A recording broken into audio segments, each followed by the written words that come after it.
Today is Monday, May 22nd. I'd like to welcome our team from Boston Public Schools. We are here to review the Boston Public School budget as it pertains to special education, English language learners, and opportunity in the achievement gap. I'd like to remind folks that this is a public hearing. It is being recorded and broadcast both on RCN Channel 8 and Comcast Channel, Comcast Channel 8, and RCN Channel 82. I'd ask folks in the chamber to silence their electronic devices. At the conclusion of the presentation from BPS and questions from my colleagues, we will take public testimony. There's a sign-in sheet to my left by the door. We ask that you state your name, address, and affiliation. We are here, as I mentioned earlier, with BPS as they pertain to dockets 0536 to 0538. Orders for the fiscal year 18 operating budget, including annual appropriations for departmental operations, annual appropriations for the school department, and appropriations for other post-employment benefits. Dockets 0539 to 0543. Capital budget appropriations, including loan orders and lease and purchase agreements. I'd like to introduce my colleagues in order of their arrival. To my left, Councilor at Large Anissa Sabi George. To my right, District City Councilor Tito Jackson. To my far left, at Large City Councilor Michael Flaherty and District City Councilor Tim McCarthy. I have a statement to read into the record from our colleague Andrea Campbell. Dear colleagues, regrettably, I am unable to attend today's hearing regarding BPS academics and support services due to a pre-existing conflict. Look forward to reviewing the content of the hearing and next steps soon. Sincerely, Andrea Campbell, District 4, Boston City Councilor. I'd like to welcome Dr. Estrada and your team and Carolyn from SpedPAC for provide us your testimony tonight. Just as a agenda, we're going to take all three presentations from BPS, and what I'm going to ask my colleagues to do, and we've just been joined by District City Councilor Matt O'Malley, is that we have folks here that want to talk about special education. So I'd ask that your first round of questioning focuses on special education, and then we'll certainly be able to wander from there. But I'd ask that my colleagues try to focus their questioning on special ed for the first round. And with that, I'll turn it over to you, Dr. Estrada. Thank you. Thank you. Good evening, Mr. Chairman and members of the City Council. Thank you for the opportunity to discuss academics and student supports work in BPS, in particular special education, English language learners, and the Opportunity Achievement Gap. My name is Carla Estrada. I'm the Deputy Superintendent of Academics and Student Supports for Equity, also known as ASSETS. It is my pleasure to introduce Cindy Nielsen, who is our Assistant Superintendent of Special Education, Dr. Francis Esparza, who is the Assistant Sup of the Office for English Language Learners, and Dr. Rose, who is our Assistant Superintendent of the Opportunity Achievement Gap. And I would also like to thank SpedPAC Chair Carolyn Kane for being here this evening. Behind me is Nate, who will also be here to support the budget questions. And with that, I hand it over to Cindy Nielsen.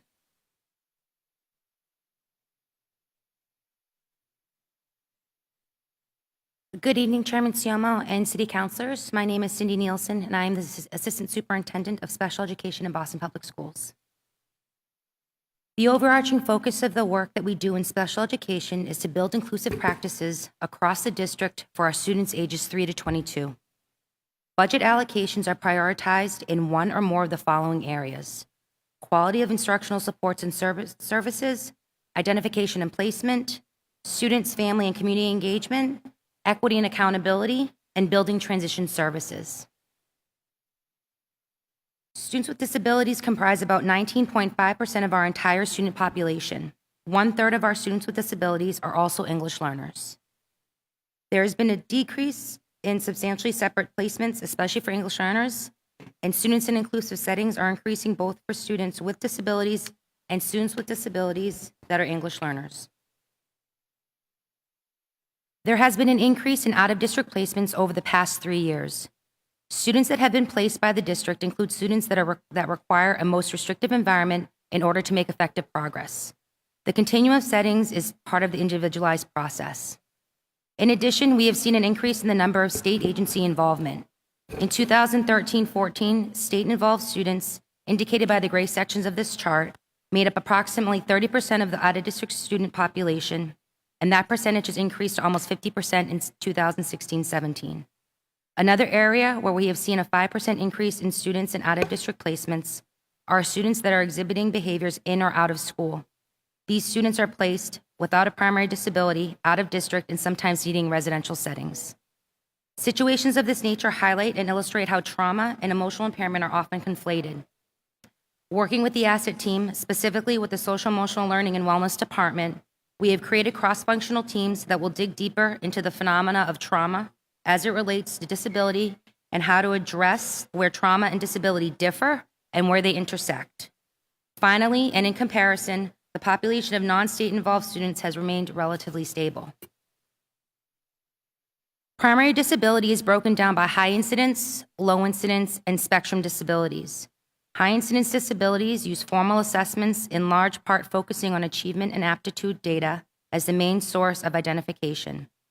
Low incidence disabilities primarily take into account medical diagnoses and needs in addition to educational data points. Spectrum disorders most often describe global delays that can be both medically and educationally identified most equally. Looking at the breakdown of students with disabilities by race and in comparison to the overall student population rates by race in the district, identification rates are slightly higher for Black students, on par for Hispanic, white, and multi-race students, and lower for Asian students. These data points lead us to the FY18 budget for special education and its highlights. All funds has increased by 2% for all of special education funding that includes student-weighted formula and central office allocations. There is a total increase of 78.8 full-time positions to support students in schools.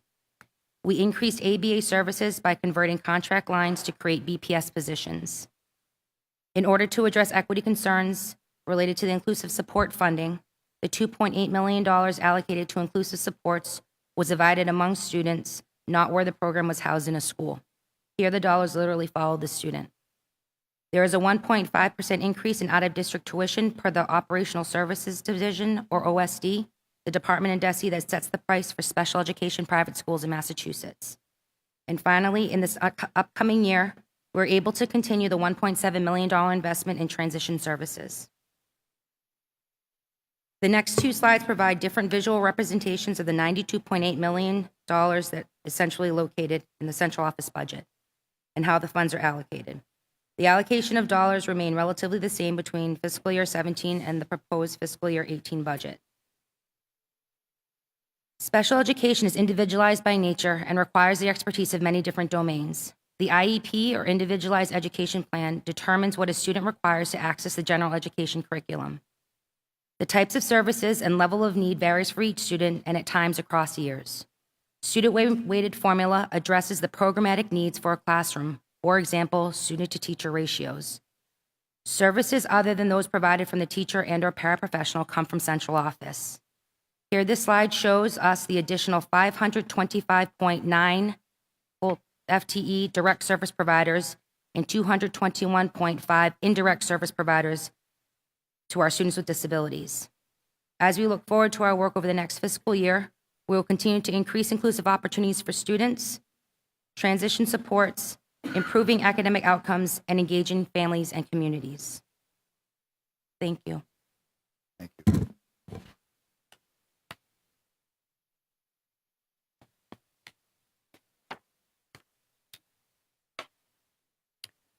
And now, go ahead.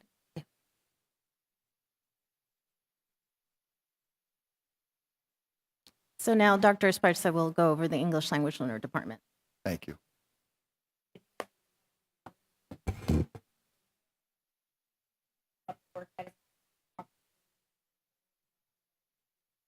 No, I'm sorry to interrupt. Yeah, I don't think your mic's working. Try hitting the button. On that one, it's screwy. Try 'cause that. That's Flaherty's one. Oh. Sorry. Thanks, Kerry. Test. Sorry about that. Start over. Yeah, you're great. Good evening, city councilors. Thank you for the opportunity to speak to you tonight about the work that is happening in the Office of English Language Learners, known as OELL, in BPS. At OELL, we have made high-quality instruction for English learners a top priority. And as we provide various instructional programs and services to help students learn academic English as they learn content in all subject areas, we also want to make sure that we look at their culture and their language as an asset. As you can see from this slide,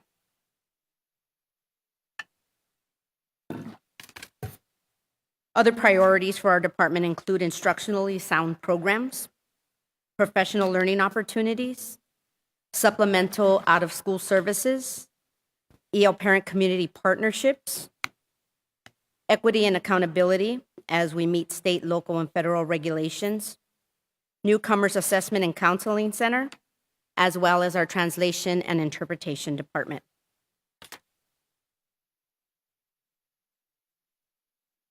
Our work at OELL supports over 24,000 students, which consists of 44% of all PPS students who are either current English language learners or former English language learners. Our English learners represent a diverse group of students with diverse sets of experiences and needs. Collectively, our English learners represent over 100 different countries and speak more than 70 different languages, constituting one of the greatest assets within the Boston Public Schools. We at OELL are proud to work under Dr. Chang's leadership to support BPS in implementing an inclusive, rigorous, and culturally, linguistically sustaining instructional program that serves the development of the whole child around language. When we take a deeper look at our ELs, the majority of our ELs are at ELD levels 3s and 4. This means that our students need additional supports to make the leaps from social language to academic language, and that is something that we are working very hard on. ELD levels capture multiple points of information for our English learner students. The levels capture information about the students across their content areas in terms of listening, speaking, reading, and writing. As a part of the registration process, we also look at BPS families when they fill out their home language survey. If the survey indicates that the language other than English is spoken by the student in the home or just socially. The student is referred for English language proficiency assessments in the Newcomer Assessment Center and Counseling Center. The results of these tests are used to identify whether students in English is an English learner and that the student's English language development level to inform program placement recommendations are needed for this student. As we are looking at the OELL budget slide, this year the City of Boston has invested in BPS, especially in terms of supporting our English learners, students, and families. It has allowed us to propose to increase our budget by 6%. We are adding 4 new testers in our Newcomers Assessment and Counseling Center and 2 additional translator positions in our Translation and Interpretation Department. This is mostly due to the state testing requirements and the district's commitment to provide meaningful access to our EL families to their students' education, at the same time providing 2 reductions within the department. We want to make sure that we express the accomplishments happening in OELL throughout BPS. Professional learning for our language acquisition team facilitators who monitor the EL program at the school sites. We've been providing them professional development around 3 C's and an I, which are the ELD principles: content connections, comprehensibility, and interaction. We've served over 2,800 students with supplemental services, which is 60% more than in the last 2 years. We've provided a neighborhood language program for our students with limited and interrupted formal education while providing at the same time their parents with ESOL classes. And these have taken place at East Boston High School and at Charlestown. We've tested more than 3,800 students in the Newcomers Counseling and Assessment Center. We've provided over 21,000 services for translation and interpretation, the majority of them being for special education services around translating IEPs in all languages, as well as providing interpretation services for all IEP meetings and any other meetings needed at a school.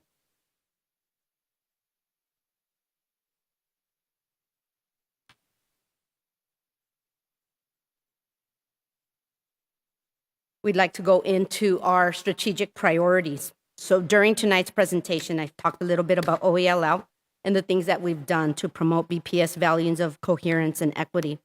Again, working closely with our partners, working closely with the special ed department, working with the Office of the Achievement Gap, the Office of Social Emotional Learning and Wellness, and looking forward to the next school year. I'd like to end by highlighting some areas of which we hope to innovate. First and foremost, in partnership with Mattapan Early Elementary School, we are very excited for launching the first dual language Haitian Creole program in Boston in the K-1 class. We've spent the year working closely with the school, the BPS Early Childhood Department, with doctor and professional linguist from MIT, Dr. Michelle DeGraff, and the Haitian community to bring the power of bilingualism to the whole new set of BPS students in Mattapan. Also, next year, we will be piloting the district's first specialized curriculum to support long-term English learners. Those are students who have been in the EL program for over 5 years. We'll be focusing on some middle schools to implement this pilot.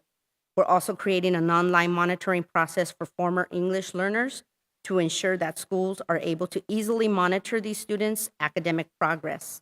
Lastly, we continue to deepen our collaboration with Special Education Department to better support our English language learners with disabilities and their teachers in planning language instruction. We'll be beginning a new partnership with UC Davis to provide new training opportunities around disciplinary discussions and disciplinary literacy, working with our academics department. We want to make sure that we are creating critical thinkers and innovators of tomorrow. As this concludes our presentation for OELL tonight, I again like to thank you for this opportunity to speak to you, counselors. Thank you, Doc.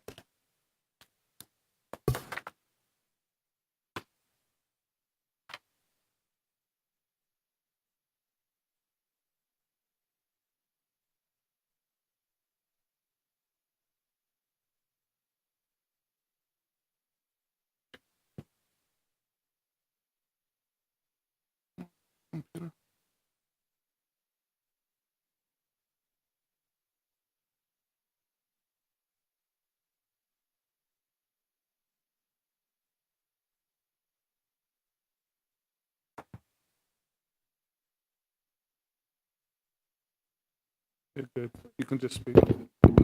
Okay.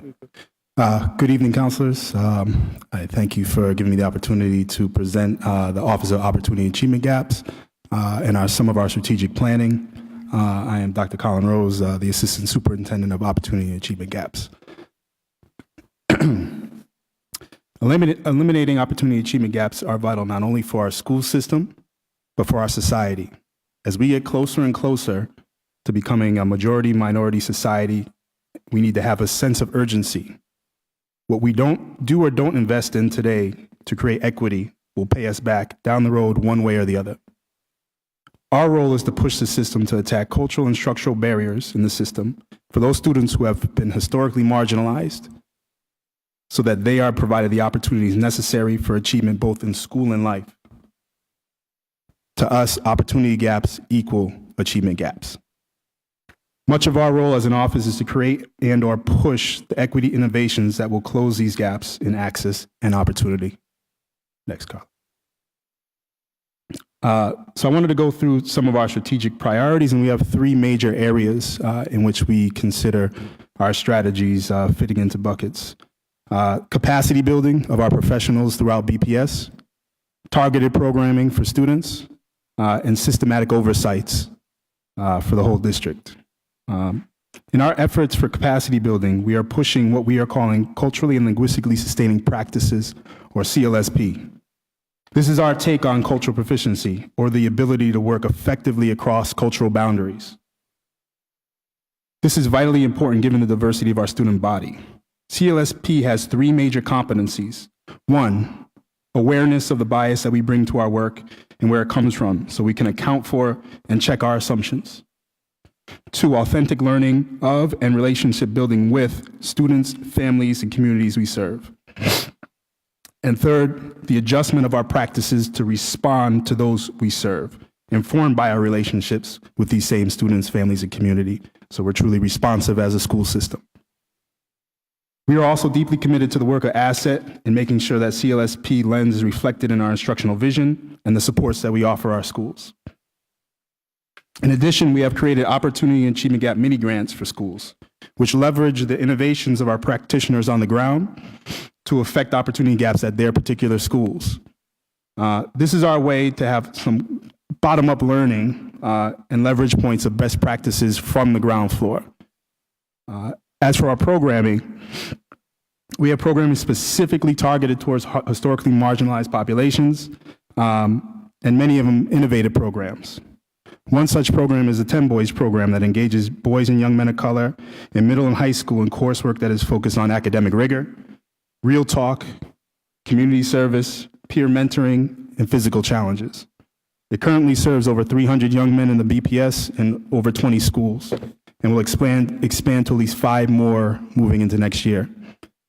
We have also started a few strands of 10 Girls, which has similar aims, obviously, for girls and young women of color. We also have a program called Success Mentors, which is connected to the larger MBK, or My Brother's Keeper initiative. This targets chronically absent students in the Boston Public Schools. And the goal is to match chronically absent students one-on-one with mentors who can support their improvement not only in attendance, but also in behavior in their coursework. Another major strategy that we're pushing out of the office is the use of early warning indicator systems. These are systems within schools to track student progress in real time in order to catch issues early before they snowball and end in failure for our students for the year or for the quarter. This starts by monitoring the basics: attendance, behavior, course grades, but expands past that to measure things such as partners and student touch points with them, or what innovations students are part of, to judge the effectiveness of innovations placed at the school level. We also have the Excellence for All program, or I would call it UNProgram, which is a model for schooling whose ultimate goal is to create rigorous educational experiences for all of our students. This started as a pilot in 13 schools this year with 4th grade, and will expand to 5th grade in those same 13 schools. I'll expand a little bit more on EFA in a couple slides, because we have a few that are dedicated directly to EFA. We also have the Exam School Initiative under my office. This is a free test prep program for rising 5th graders in order to better prepare them for the ISEE exam in the fall of their 6th grade year. In the reforms that this office has made to the program last year, we were able to double the percentage of Black and Hispanic students in that program and triple their numbers by expanding the amount of seats. The results for the program have been impressive, as 62% of Black students who attended this program were invited to exam school versus 35% who applied and didn't take the program. The numbers for Hispanic students were even more promising, as 69% of those who went through the program received invitations, as compared to 35% of Hispanic students who did not go through the program but applied. Finally, we have systematic work. A major piece of the work of the OAG office is the OAG policy that was passed last year, or the Opportunity Achievement Gap policy that was passed last year by school committee, and our implementation plan that is being created by the system and reviewed by a cross-sectional task force of stakeholders inside and outside of the district. This is where we, as an office, are pushing each and every department in the system to view their work through the lens of equity and create tangible goals in connection to the policy. We are near the end of the creation of the implementation plan, which will include a continual oversight by the superintendent, the task force, and the Boston School Committee. The goals within the implementation plan range from culturally responsive food choices in our cafeteria all the way to decolonizing our curriculum and everything in between. Beyond that, our office has continued to grow our partnership with scholars outside of the district and other districts, such as Oakland and New York City, to become more of a professional learning community around opportunity and achievement gaps. Next slide. So this is our budget slide for the Office of Opportunity and Achievement Gaps for fiscal year 18. As you can see, the major bulk of the funding for the office lies within Excellence for All, which is why we'll go dig into Excellence for All in the next couple of slides a little bit. Other major areas of spending, of course, are staffing, which includes now 5 staff members, dollars for our targeted programming, as well as our capacity building efforts across the district, which I outlined. So I wanted to take a couple minutes just to isolate EFA.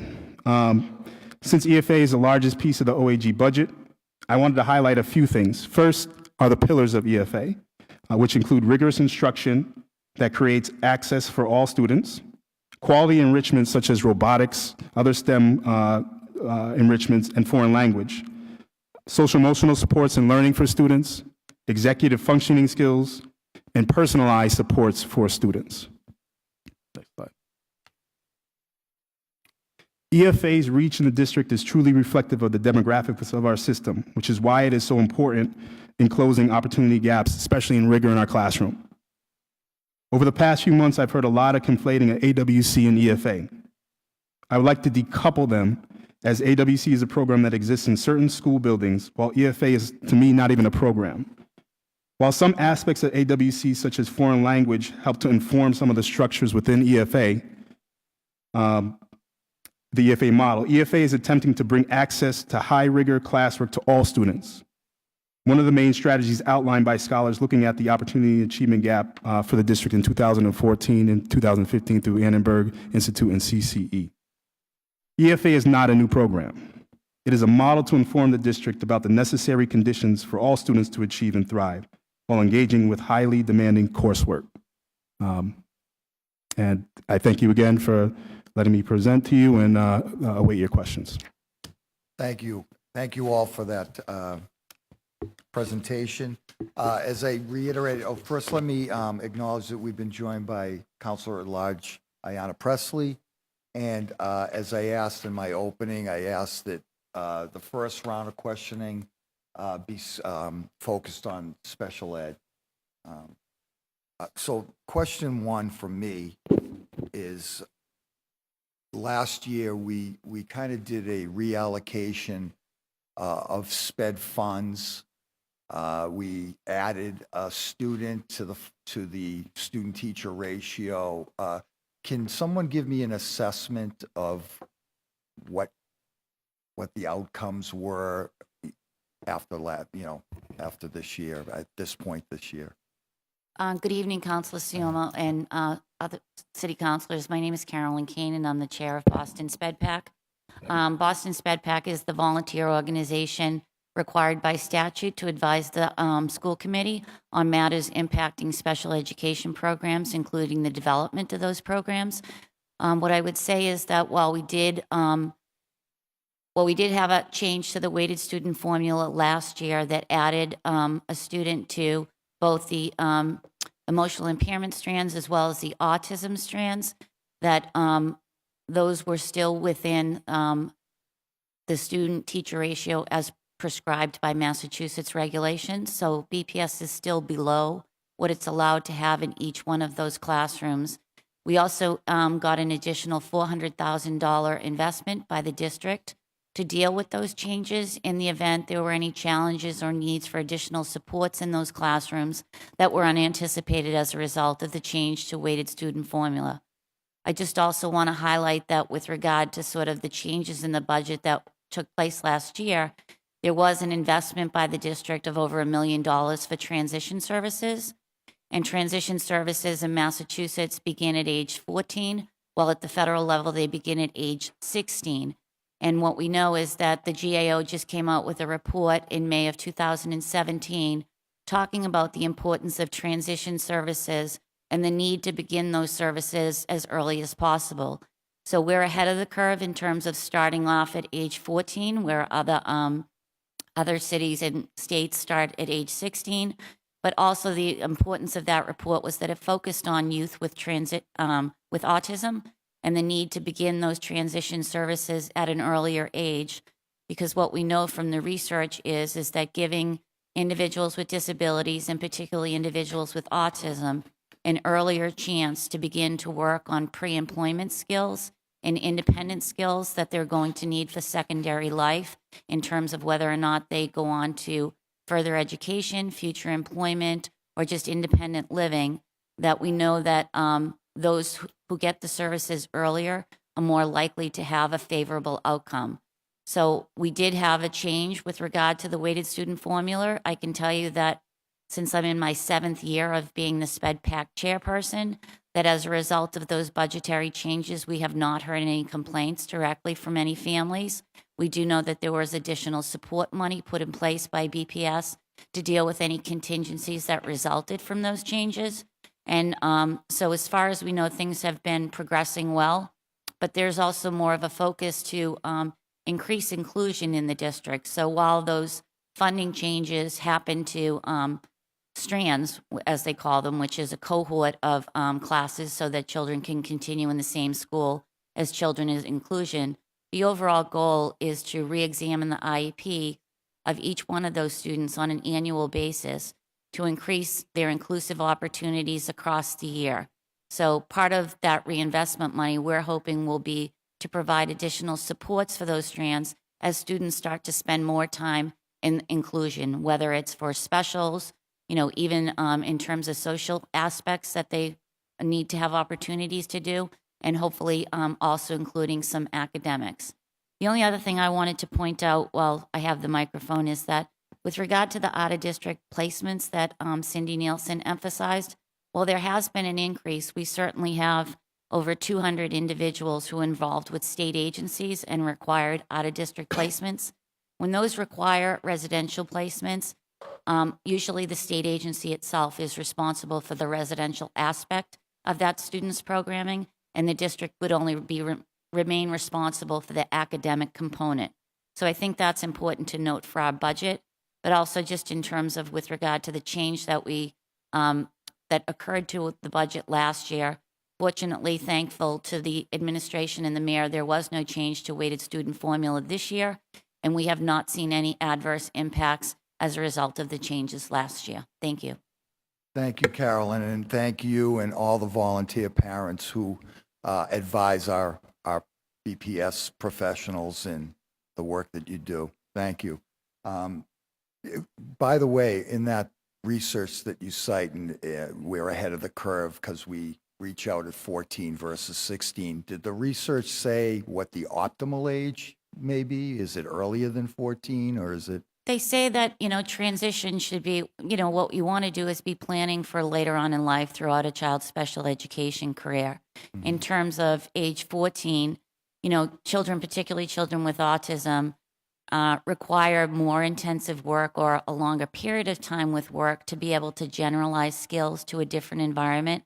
So focusing on getting those pre-employment skills and sort of post-secondary skills started at an earlier age just gives them a greater opportunity to have them more solidified before they exit their public school education career. And I think what people realize is that by waiting till age 16, well, now you're into sort of planning for, going into college and things of that nature. A lot of people are in their junior year of high school at that point, and we really want to get started a few years earlier to make sure that we have more of an opportunity to focus on those other skills as opposed to preparing just to go to college. Right. And the addition of the one student to the classroom, anybody have any indication that it was workable or not workable? Or Yeah, I'll say some general statements and then Cindy can dive into some of the individual needs that we've had to respond to, meaning school-based. So we wanted to make sure that we had some separate dollars available in case individual schools saw a different impact. And so what we were able to do with the approximately $400,000 that were put aside is to make sure that we were able to address particular needs that schools, school leaders, as well as our school teams identified. We also still have, as far as each individual student's IEP, any particular needs that come through that process, we also make sure that it's documented in the IEP and that those related services, as Cindy went over in her presentation, are very separate to the WSF model or classroom support needs. So that way things could still be very individualized to that student's need and identify those supports based on that individual's needs. But Cindy can share a little bit about some of the themes that arose. Okay. With the funding too that was set aside for the support of the students with autism and in the emotional impairment strands, that funding was used for inclusive support. So when we went to look at what schools were needing at the time that they came to us with concerns, it was more about how they were going to be able to provide more support for students within the general education classroom. So the funding was used to purchase paraprofessionals to work with students in inclusion, specifically of the extra funding last year. In addition, I do want to punctuate again that the IEP is individualized. So anytime a student has a need, a team meeting can be convened and we are discussing the services. As stated, ABA services, something specific to the methodology we're using with autism is documented within the IEP and provided centrally, not through the program supports in the classroom. Okay. And my recollection is there were also investments in a software tool to help with IEPs. Could you give us a status of that? Yes. So two things too, from the supports aspect, we also identified, and we will be expanding this model into next year because it's been very helpful to be able to have people who can be agile to the needs of our students and be able to build capacity at the school level of existing teams. And these are folks that are really willing to really jump into these very complex situations. So we've had those CFC or community and family-based related positions, and we'll be expanding those to teachers next year. And then we're right now in the process for the IEP, new IEP data system. We just went through an RFP process, and we're able to identify our partner for next year. And Cindy can definitely share more about this. So on the IEP system, we're definitely ready to launch for September 2017. There's a lot of excitement behind this changing of software systems from what's currently SIMS. We'll be working with Easy IEP and looking at how we can better collect data points and progress monitoring for our students on IEPs. Right. And Carolyn, do you, go I ahead. just wanted to add about the weighted student formula because I do, having lived through it since it came into the district and I was here before then, is that I think it's incredibly important with children with special needs for there to be a realization of how that child's budget is built. So I usually do things through personal examples since I can share my own information, and unless I won't do that for other families, is that, my child has a designation of a specific type of disability. So she gets a weighted student funding as a result of that disability. It also goes towards what grade she's in. But in addition to that, her individual needs dictate the types of services that she needs. So she gets occupational therapy, physical therapy, speech therapy, music therapy, and ABA therapy. All of those services are separate and apart from her weighted student formula funding number. So all of those services stay with her regardless of any change to that weighted student formula. So I think for children with special needs, you get a base amount. But the critical thing about BPS is that they then fund those individual supports and support services separately because it would just be far too complex to try to do that individually and then have children change programs in schools. So I do think, particularly with regard to the change in the weighted student formula for individuals with emotional impairment and autism, that we need to respect the fact that the individual services that those children were entitled to and remain entitled to did not get touched. Great. And those are budgeted centrally, I'm assuming, yeah. correct? Right, great. Let me pass it on to my colleagues, Councilor Asabi George. Thank you, Chairman. And I have a note here from Councilor McCarthy, who has to leave. He's actually hosting an event at the Sumner School this evening, so he ceded me his time. Oh, okay. That was a joke. Thank you. I thought it was funny. Anyway, thank you for being here. I have a couple of questions about slide number 4 regarding the out-of-district students.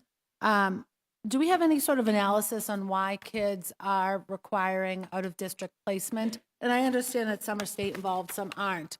But I guess I'm interested in whether they're in state custody or not, or state involved, why we can't provide some of those services here, especially if there's a high prevalence of kids with certain, requiring certain needs, that we could be meeting them in the district. Yeah, so the highest needs, just so you have the information, are emotional impairment and autism that are out of district as well. The continuum of services that are provided by the federal and state laws require that we have general education settings as well as the most restrictive environments, which is the day schools, which would mean that there are no special general education students at the schools. The students that are out of district require that level of need and level of support so that we cannot provide them within the general education setting of a public school building. The aim, anytime a child goes out of district, is to ensure that we were trying to bring them back as soon as possible, because it is very important to special education and to the district that our students are educating their community, to be able to be around their neighbors and their friends that are within the Boston city limits. But there are always situations and there are cases where we're going to need to educate outside of the district. No, I understand that there's always needs, but I wonder if there's a higher prevalence of certain instances where we maybe should be looking to provide those services within the district, within a, perhaps a different environment than their initial school or their home school. But I have to imagine that it's much cheaper to educate a kid. And I would say in many cases, if not most cases, it is better to educate them and support them in their, close to home and within the city limits. Absolutely. So just as a point of reference, the McKinley School is one of our day programs of that nature. So a lot of times if our students are out of district, out of McKinley, that means we've generally tried McKinley first, and the supports that were there weren't what the student individually needed. And so we've looked at other schools for that reason. For the same point of what you're saying for autism, it's definitely something to look at about looking at days programs for students with autism. I would be interested, though, sort of in general, why our kids are placed outside of the district, and sort of have a better understanding of, as opposed to just these simple numbers here of why they're placed. And then the reference here, I think it's 472 kids are placed outside of district, but on the ELL chart, I don't know if that's a separate group of kids, it says 494. And I know it's only 22, but we're still talking about small numbers. So is that just the wrong number, or are those two different groups of kids? I'm sorry, could you reference that answer on Sure. slide 4?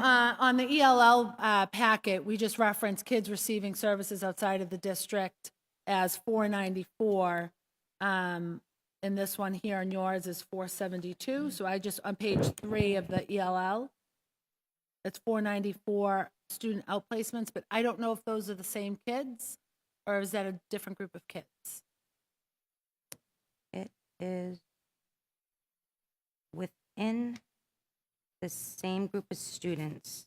But let me double check on what the difference is. Yeah, and you can in double that. check another time. It's I think on average last year when I did the math, it was about $108,000 per kid.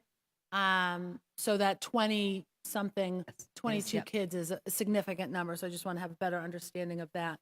And then the $400,000 that we sort of saved to support schools that were transitioning with student population numbers. Have we spent all of that down? Is there any of that left? Can we speak to that? I don't know what we've got remaining. There's a balance of $50,000 that's remaining in that account, or in that line. And then of the inclusion program, how many inclusive classrooms do we have across the district? 1 second, I can grab it for you.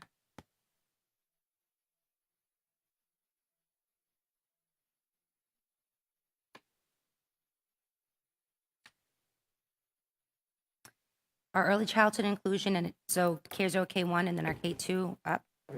This current school year, 16-17, we have 467 classes, and projected for next school year, we have 501. And are we evaluating sort of how that's going as we grow the program over multiple grades? Yes, definitely.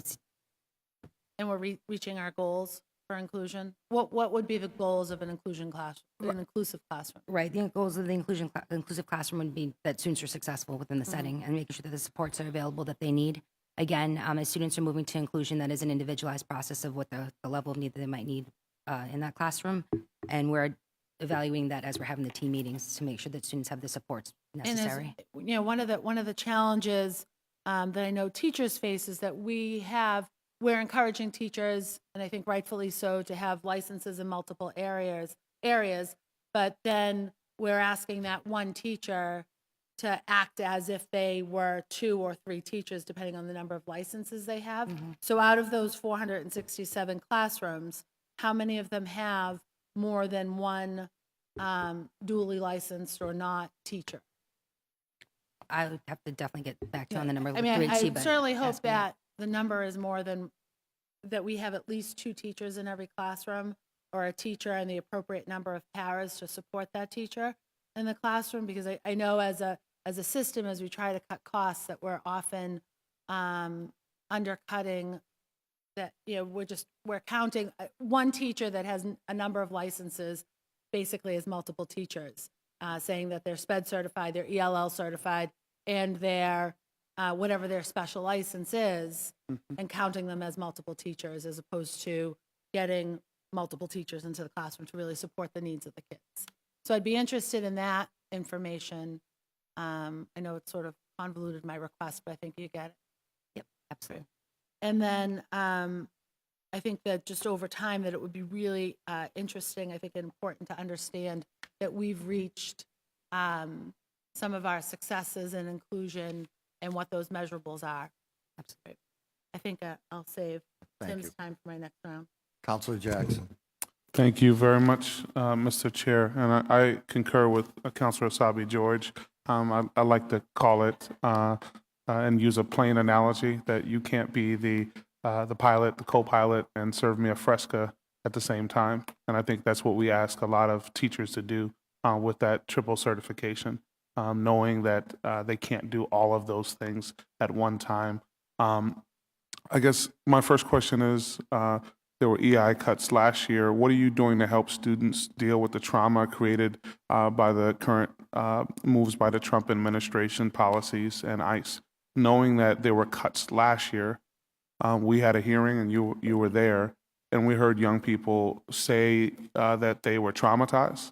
There were teachers who came, and I want to give props to teachers. You know, I know a lot of folks want to beat up on them. I want to thank the teachers who came out and sat there for 3 hours at a hearing and let us know that young people are bringing toys to school because they're scared that they won't go home. And I would just simply say, and I want to thank Carolyn for her work. You guys, as parents, you make it work. You've worked with us through the thin. I don't even talk about, we haven't had a lot of thick. And you do it every single year. But I would just simply say it's unreasonable, and I would say disgraceful that we would ever cut in this area and in this space. And there's a shortcoming here when it comes to what the weighted student formula, because you can't tell me that the needs of autistic students are less year over year, and they can't use more help.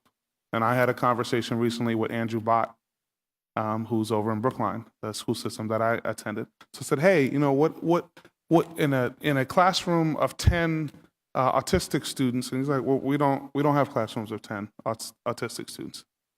There's a 1-to-5 ratio there. So I said, hey, can you just work with me on this and say, if you had 10, what would you have? You'd have 2 full teachers. You'd have 5 paraprofessionals. You'd have an occupational therapist and OT, physical therapist, and a speech pathologist in that classroom. And in some classrooms, there are actually more adults than students. Our young people deserve that. And by the way, there's a lot less poor kids in Brookline than there is in Boston. So I guess to that first question, what are we doing to help students who are being traumatized by the thought of ICE? And luckily, TPS was extended today for the Haitian community, but it's only for 6 months. And what they said was, get your papers in order, essentially. What are we doing? Yeah. So in Boston Public Schools, we've definitely taken some clear direction of how do we support our students who may be may be impacted by some of these decisions. And so we've done it from different places. And then I'll also hand it over to Dr. Esparza, who's been digging into the deeper work with our schools and our students and families. So in particular, we've been looking at what additional supports and services we need to identify from our community base as well, because many times they are very much the first people to be aware of those kinds of needs or those kinds of things occurring. They're the first responses, so we've been extending our collaboration with them. We've also been meeting as a network of supports and services within BPS to identify who are folks that really understand the complexity, because this is the other thing. There's a lot of complexity, and sometimes families feel like sharing, sometimes they don't. Sometimes our kids are not aware of some of these things until it actually happens. So we've definitely been making sure that we have support networks ready to respond as these kinds of things occur. The second thing has been our ability to adjust our policies and our procedures. We have updated our policies to reflect guidance that we have received to be able to ensure that families' information is private and that we are not sharing information, as well as giving guidance to our school leaders on if an incident were to occur where ICE was involved and families were the family life is disruptive, how can we be able to be responsive? And so we have protocols and procedures in place that are clearly articulated. And then thirdly, we've also started professional development and collaboration between the Office of English Language Learners and our Office of Social Emotional Learning on helping teachers to understand the impact of trauma and on learning and the brain, because we know that these are anxieties and concerns that can also impact how our kids will be able to, first of all, get to school, but then really be engaged. And so we've been rolling that training out for months now, and we'll continue to do that kind of work moving on into the new school year. And we also have a website that's also been created to ensure our families also get access, but we've also been collaborating with the city, and I'll hand that over to Dr. Esparza to talk a little bit more about that. Yes, we've been collaborating with the city, with the Immigrant Advancement Office, as well as with several organizations to put a group of resources together, especially on our website. And what the website offers is opportunities for schools to be able to get services from different organizations such as PAIR, where several of our schools have been taking advantage of that and offering Know Your Rights trainings at the school sites. We're also working on a professional development to provide principles on the life of an immigrant in the United States during this political climate. This is work that I am doing in collaboration with the Department of Social Emotional Learning. Amalio Nieves leads that department to be able to give principals the insight, as well as teachers, of what it feels like to be an immigrant in Boston right now, especially during this political climate. I'm sorry about that. Go ahead. Yeah.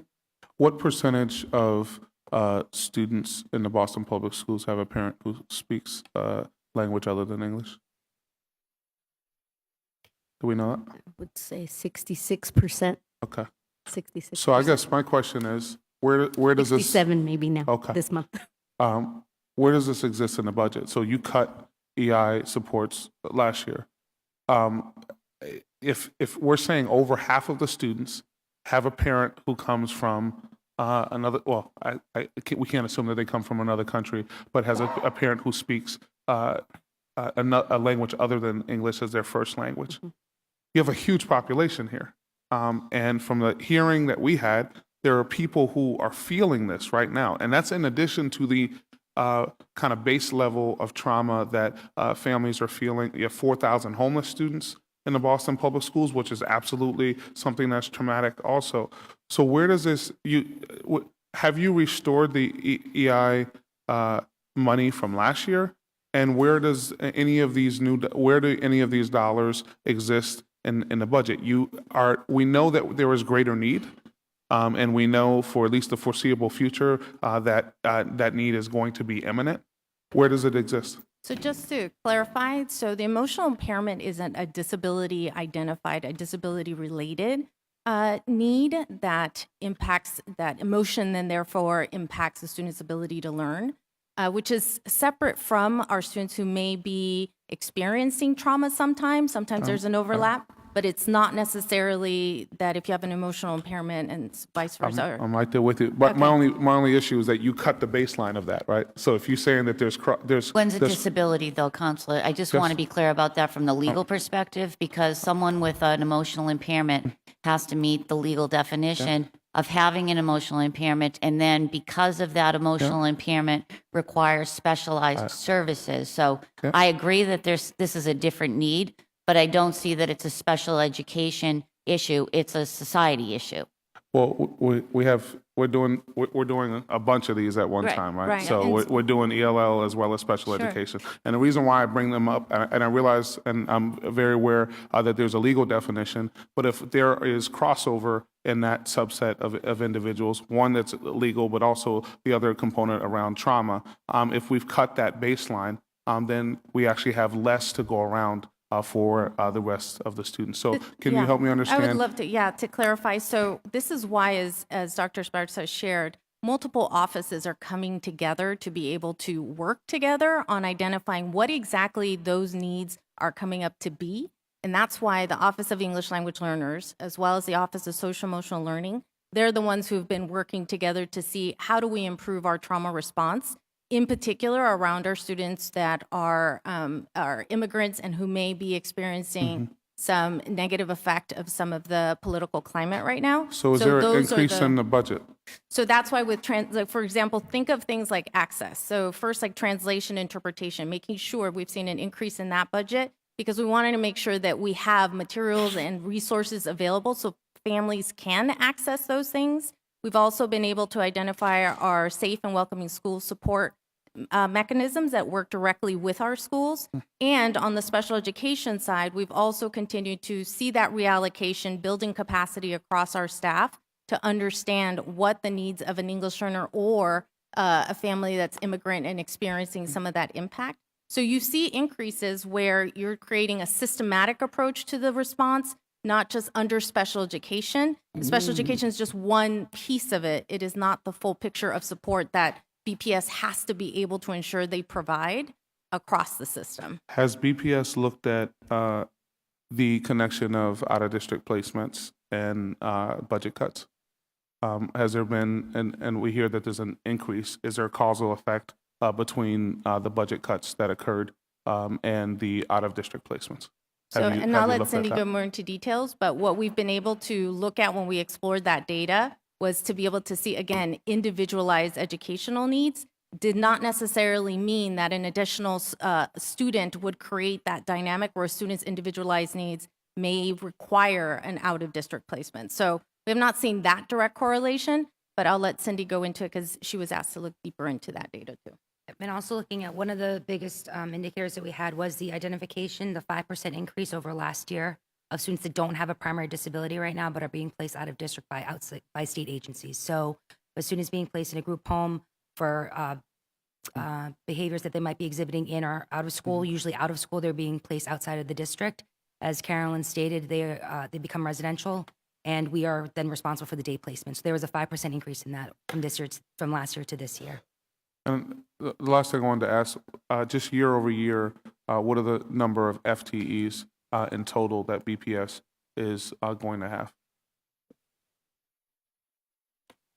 I'll ask Nate to give us that data for you to be able to know.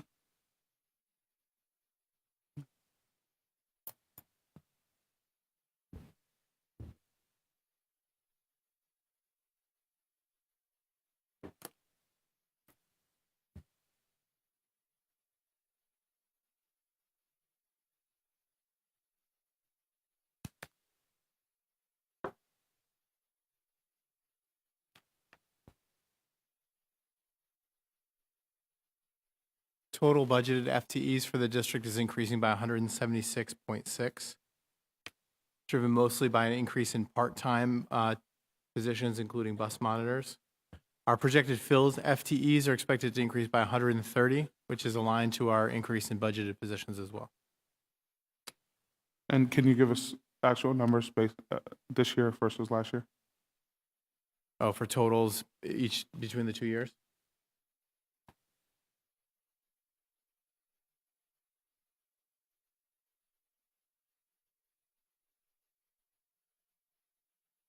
Total general funded FTEs for FY17 adopted budget was 8,729.2. In our current proposed budget, it's 8,981, an increase of 176.6. Thank you. Thank you. Counselor Flaherty.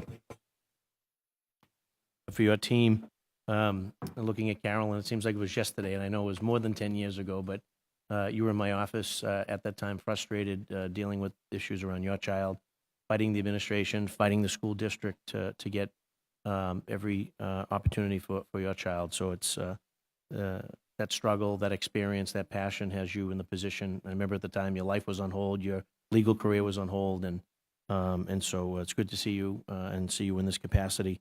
Having had a front row seat and first-hand experience as a customer of the Boston Public Schools. My frustration from those days has really been the speed of the IEPs. I seem to think that we need to do that quicker. We need to do that faster. And when you have sometimes it's a parent may be in denial or a teacher may pick up on the signs at the earliest stage. And then that's when the process starts. And almost a whole school year can go by before we actually identify the appropriate placement. And I think that's we're doing a huge disservice. And I would love to find a way to kind of speed up the IEPs. Maybe we're doing them over the summer. Maybe we do them over school vacations. But when you have a child that starts class in September and then it's springtime by the time we're taking that child out of that setting and placing him or her into another setting, I think that needs to occur at a much quicker pace. And I'll leave it to the collective wisdom of the professionals, the people that know him better than I do. But I just think that clock is extremely slow and very frustrating. And I would say that would be the case for parents as well. So if we could do whatever we could do to speed up the IEP process so that we're placing kids in the most appropriate setting for their academic needs, that would be a great start if we could see that happening. I'd like to ask too now, shifting to the state-involved cases, it's more than doubled. So we've seen sort of the school population has decreased to some degree. We've seen just sort of a moderate increase of the total number of the out-of-district, but it seems like the state-involved ones have more than doubled. And what's the reasoning for that? So when a state agency is involved in placing a student out of district, again, the residential portion is taken care of by DCF, usually is the agency we're working with, sometimes DDS, depending on the age of the student, if they're 18 and over. Right, and just take that, so this year, as of the 230, how many of them are a residential placement? What percentage of the state involves are residentials? I can get you that information. I have it in here. Because in addition to the residential, there's also group homes that students are placed in, which are they're out of Boston, and to bus them back into the city would be too long of a ride for them to get their education back in Boston. Let me just get. Is there what percentage of those would be children from homeless families? We have what's considered, and it's a state term, abandoned children is 1% of our students. 1%. The group home students that are moved out of the city is 18% of our students, or 86 of our students. Students residential schools, we have 6%, or 26 of them are in residential schools. And there's also students that are fully funded by DCF, which is 1% of our students, or 7 of them. Okay. And then maximum age for special needs students in the Boston Public Schools, what is that now? 22. Is that the same applied for the whole state? And country, yes. So it's across the country, okay. Has there been any thought of increasing the maximum age of that? I do know that there was talk of it. The legislation was speaking of extending time. Right. And then how are those children able to get high school diplomas? So that's where the increase in transition services has been really where we're focusing on the opportunities available for our students with disabilities. So right now we have our students broken down by students that are on our certificate of attendance track, and then also there are students that are diploma track. Obviously, the goal is to have students graduating with their diploma, and we are working, our transition services all lead to that. Is that a function of the MCAS exam as sort of being the barrier to? Yeah, the passing the MCAS definitely, but also the passing of all the courses required. So when you have sort of a severely autistic child that's going to be in sort of could be an insurmountable test, how do we, and that child has done everything else asked of him or her, coursework, what have you, how do we provide that child with a high school diploma? So the state has a competency review that's available. So there's two types of alternate assessments at the state level. Okay. There's the alternate assessment that assesses skills over the course of a year for a specific student per their IEP. There's also a competency review that is done usually when the MCAS has been taken multiple times and not being able to pass in the standardized sit and take test. There's also ways that we can work with the state to review competency. Are school districts given waivers? Are they allowed to afford a waiver of a child that has met every other requirement, but for the fact that the MCAS is preventing him or her from accessing a high school diploma? That's usually when the competency review comes in. There's a whole bunch of areas that this child is assessed that's not sit and get. It's more of what they're doing over time, over the course of a semester, perhaps for ELA. Very good. And just finally, if you polled parents, not politicians and not sort of paid consultants and not the advocates, but the parents, the customers, the consumers, if you polled them and you asked them if they would choose in district or out of district, how do you think that poll would come out? And I think really that question is designed, that's putting the microscope on us. And I think you need to do that. I think that, again, Carolyn's probably is a perfect example of that. Someone that's on the other side of the counter, and you learn that as a parent, the education of your child is probably one of the most important fundamental obligations as a parent.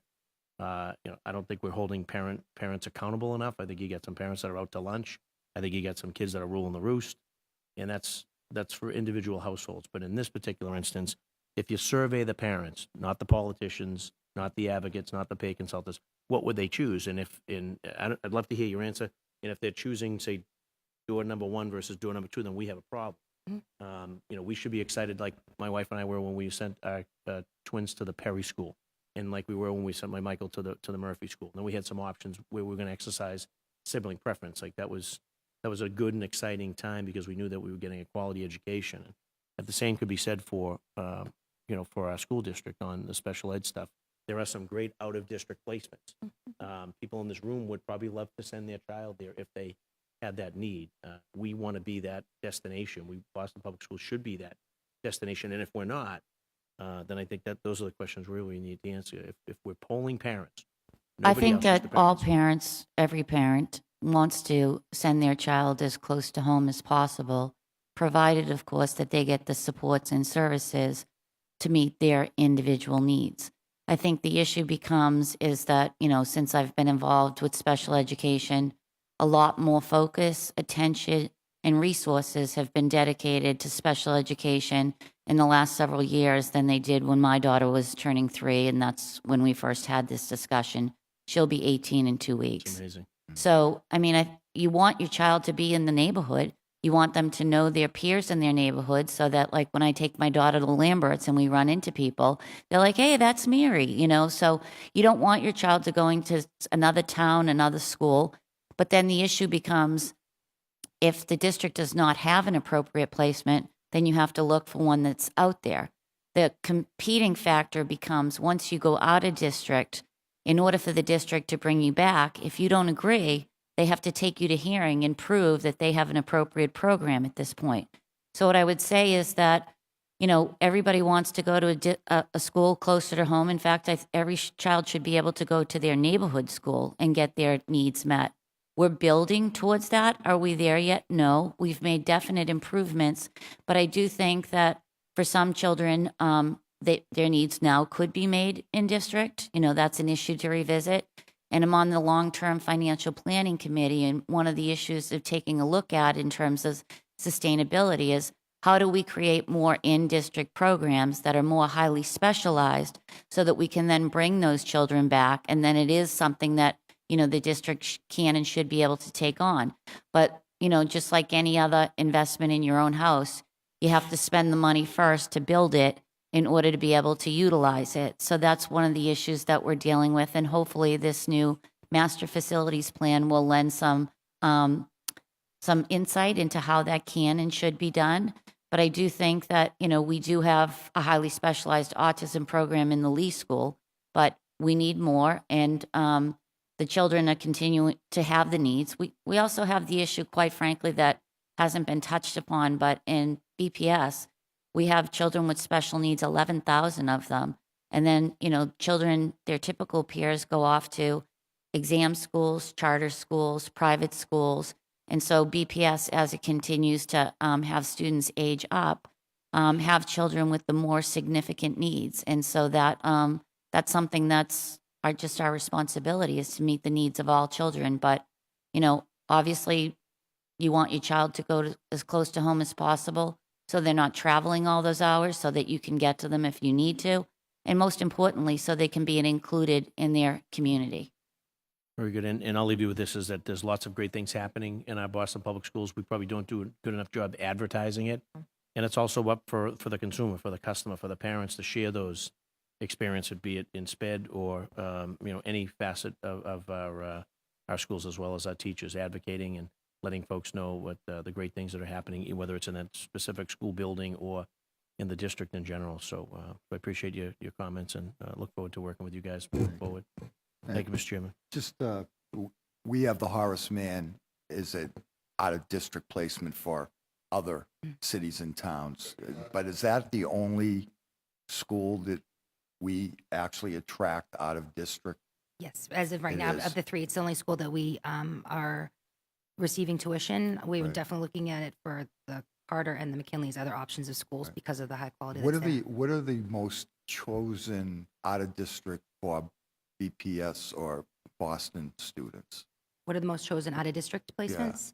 Minuteman is one. I'm sorry? Minuteman prep or That's a vocational. occupational, Yeah. vocational, right? So the biggest choices are the Learning Prep, also the Carroll School was one, as well as Landmark School. We have a lot of students at the Seaport School, that's closer to Seaport in Boston. And we also have a partnership with Compass as well, that's also within the city on near Bowden Street.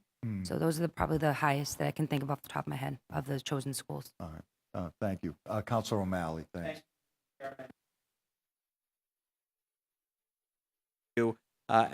Thank you, Carolyn, for your leadership, and Diane Lashinskas and John St. Amand, and all the parents who are here. I see many parents. And most importantly, thank you to the students who are here. I'll be relatively brief so we can get to public testimony. I know some folks had to leave, but we're covering a lot of important things. I don't mean to belabor the point, but the out-of-district students to go from 297 to 472 in a 3 or 4 year period is troubling, because with that comes a significant price as well.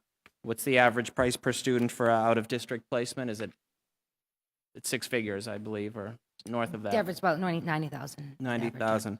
Okay, and the only, the Horace Mann is the only school that we accept that has capacity for out-of-district, out-of-Boston districts being Yes. placed in Boston. And what is, does the city get reimbursed for those students? Yes, the sending districts pay tuition as we do to other to other schools. The And is it a sending flat rate, districts. or is it It's a determined, flat A rate? flat rate, like, yes, how everything That's else how we is pay. priced. Okay, so the so o- even though there are different needs and whatnot, it's one flat rate. And what is that rate? At the Horace Mann? Yeah. I believe it's about $50,000. Okay, so our average is nearly double that. So this is my roundabout way of saying, and I will give Carol Johnson credit on this. She and I didn't agree on every issue, but I know that this was something that was very personally important to her, to get that number down to 0 or as close to it as possible.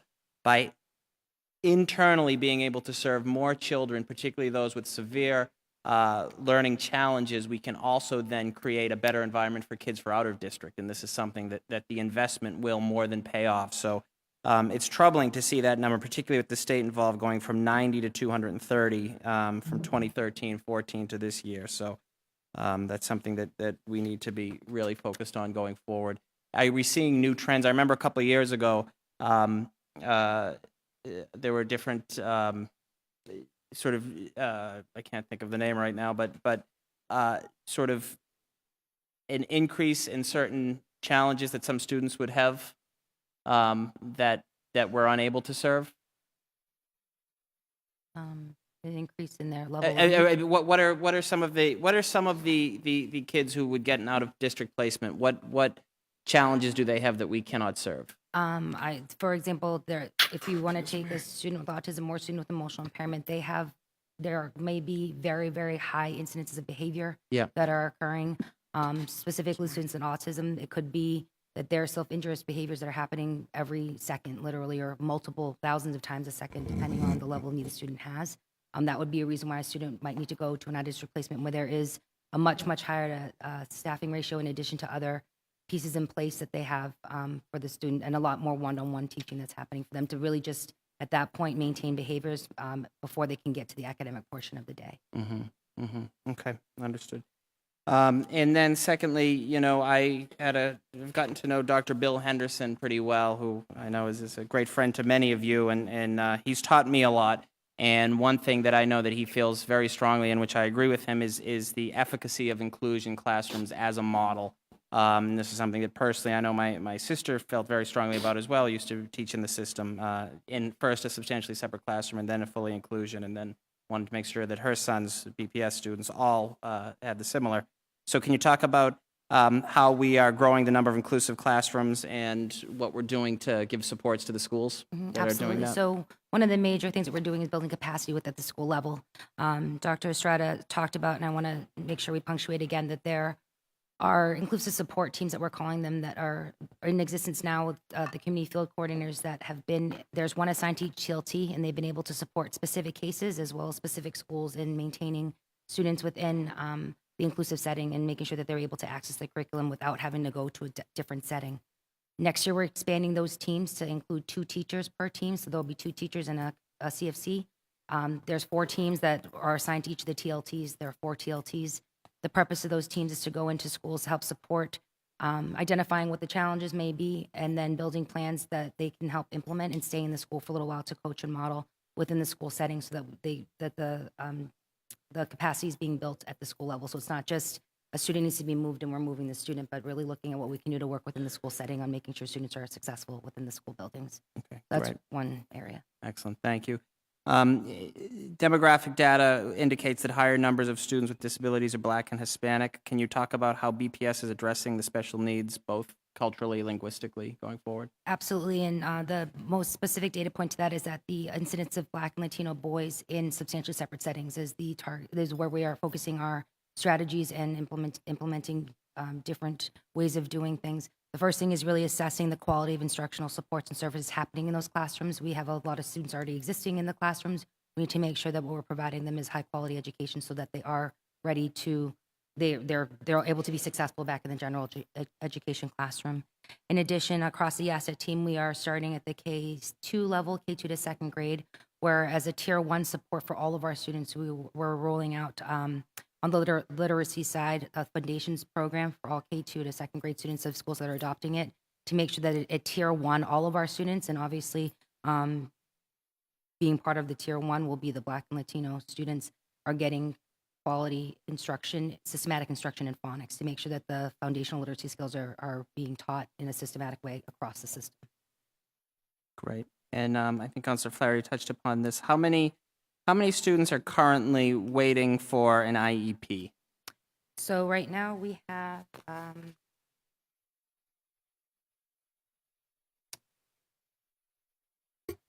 right now we have a 92% on-time rate for our overdue meetings.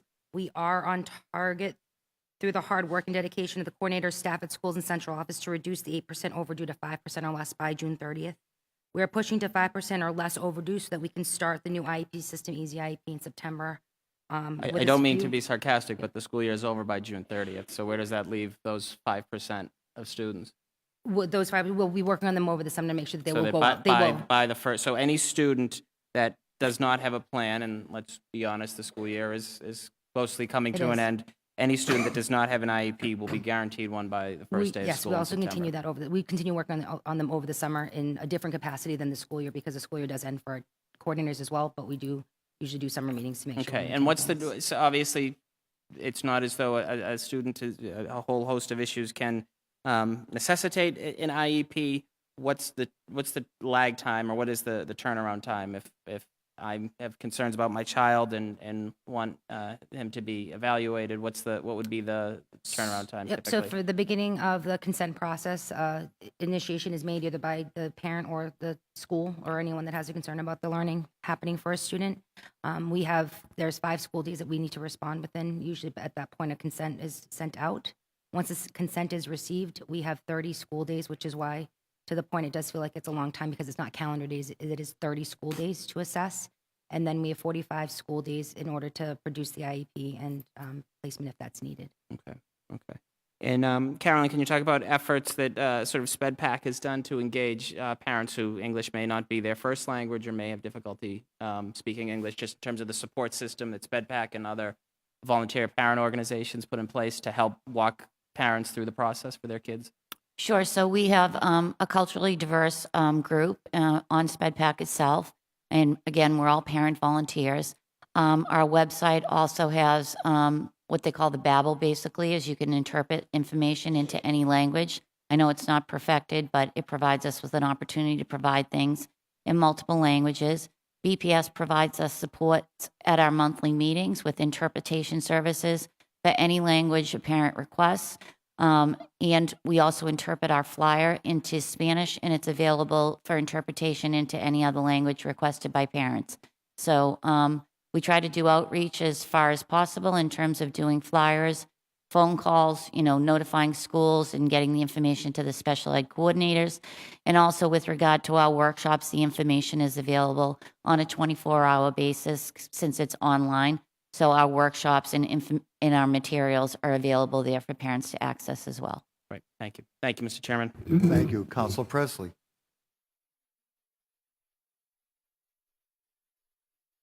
I too will do my best to err towards brevity. I want to say a thank you to each and every one of you for what you do every day. Thanks to the advocates, thanks to the youth voice, which we do want to hear from. We know that for every advocate that they are speaking for many, many people who, because of work schedules and life conflicts, can't be here. And so we definitely want to hear from them. It's been my experience that whenever I want to understand a school climate, other than going into a classroom or engaging with students directly or teachers, I always go to the school nurse's office. And anecdotally, more recently, in spending time with school nurses, what I've heard from them is that you have parents that are coming here from all over the globe for the best medical care. They have children with, very complicated medical challenges, and they are coming here to access our hospitals. And these children are ending up in our school system. And I don't see that accounted for in any data here. And I just wanted to know, again, as I continue to advocate for a nurse in every school, because of the role that they do play in a healthier school community, and healthy students are better learners, but they do play a critically important role for students with such complex medical challenges. So just wanted to know if anecdotally that's something you could speak to, and what sort of investment do we need to be making in that regard? So our nurses fall under the social emotional learning and wellness department. Our nurses currently, the way that they are identified, there's a nurse at every school. It is a question to what degree the nurses are there all day. Yeah, they're shared. And, Yeah. and I'm not making this, I'm more about saying, are you seeing anecdotally an increase in students with very complex medical challenges? Because they're saying on the ground that they see an increase. Yeah. So what I've heard most specifically is certain schools may be more highly impacted. So like last year, we did see an increase in certain schools where we had a higher number of families that came in particular from Arabic-speaking Yes, countries, where that's they what they did were have, saying. where we did see an increase, and reallocating. This is the thing about, as the school system, being agile enough to make adjustments as those kinds of things occurred. And so we did work to try to get those supports as quickly as we possibly can. But there are those kinds of situations where Okay. they come up. So you are aware of it, and you're paying attention to Oh, sort yeah. of where you're seeing trends and an influx and that sort of thing. Right. Okay. Right. We try to be responsive, but I think it's one of those things when those kinds of needs do pop up. It's like a trend that we will sometimes see in the system. We work really hard to try to be agile to responding to that. Okay. But I think it's something that I think as a school system, you always want to increase your ability to be as quickly as responsive as you know that on the ground. Which I'm going to people continue need to you push be. that nurses Please should do. not be a school-based decision. They should be foundation budgets, because it should not be left, it's mandatory. I see it really as imperative. Do you know, just offhand, it's okay if you don't, what schools have you seen that increase? I will have to get back to you in particular, because this Okay. is last year, what the actual, I think there was about 2 or 3 schools where we did see that Okay. greater impact. Okay, I'd be And- curious. Yeah, and Okay. just to be clear, the nurses are centrally funded. It is how they get decided is by acuity, Acuity, yeah. programming needs, and number of students. And so I think that's where some nurses may raise that concern of, is that necessarily reflect the level of degree of support they would like to see? So Okay, very good. definitely reflection. And just picking up on a hearing that we've had annually, again, I thank SpedPAC and BPS for your partnership. For 4 years now, I've initiated a hearing around SPED transitions. And so I just want to pick up on a couple of themes for that, just for the purposes of the record here. So one issue that I brought up at the end of that hearing was specifically around screening for dyslexia. And I was just wondering if you could just speak to that. Do students that have dyslexia, are they currently categorized as SLD, a specific learning disability? And what are we doing relative to screening? So yes, they are categorized at this point as a specific learning disability, usually in reading and then in decoding, specifically around dyslexia. In screening, dyslexia is really hard to diagnose with one test or one instrument. So there are multiple, when we're looking at assessing students, looking at different speech and language assessments, as well as the achievement testing, as well as aptitude will. And about pick what up. age does that start, those sort of assessments?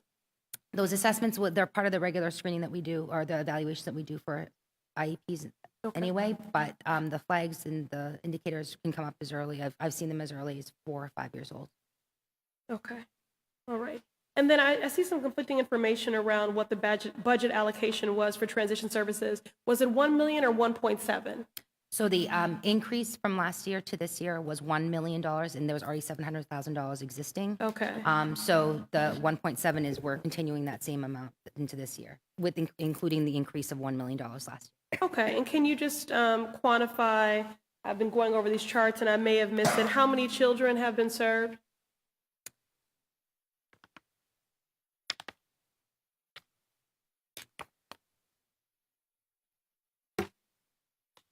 I would say that I know that we have over 4,000 students age 14 to 22 in BPS with disabilities.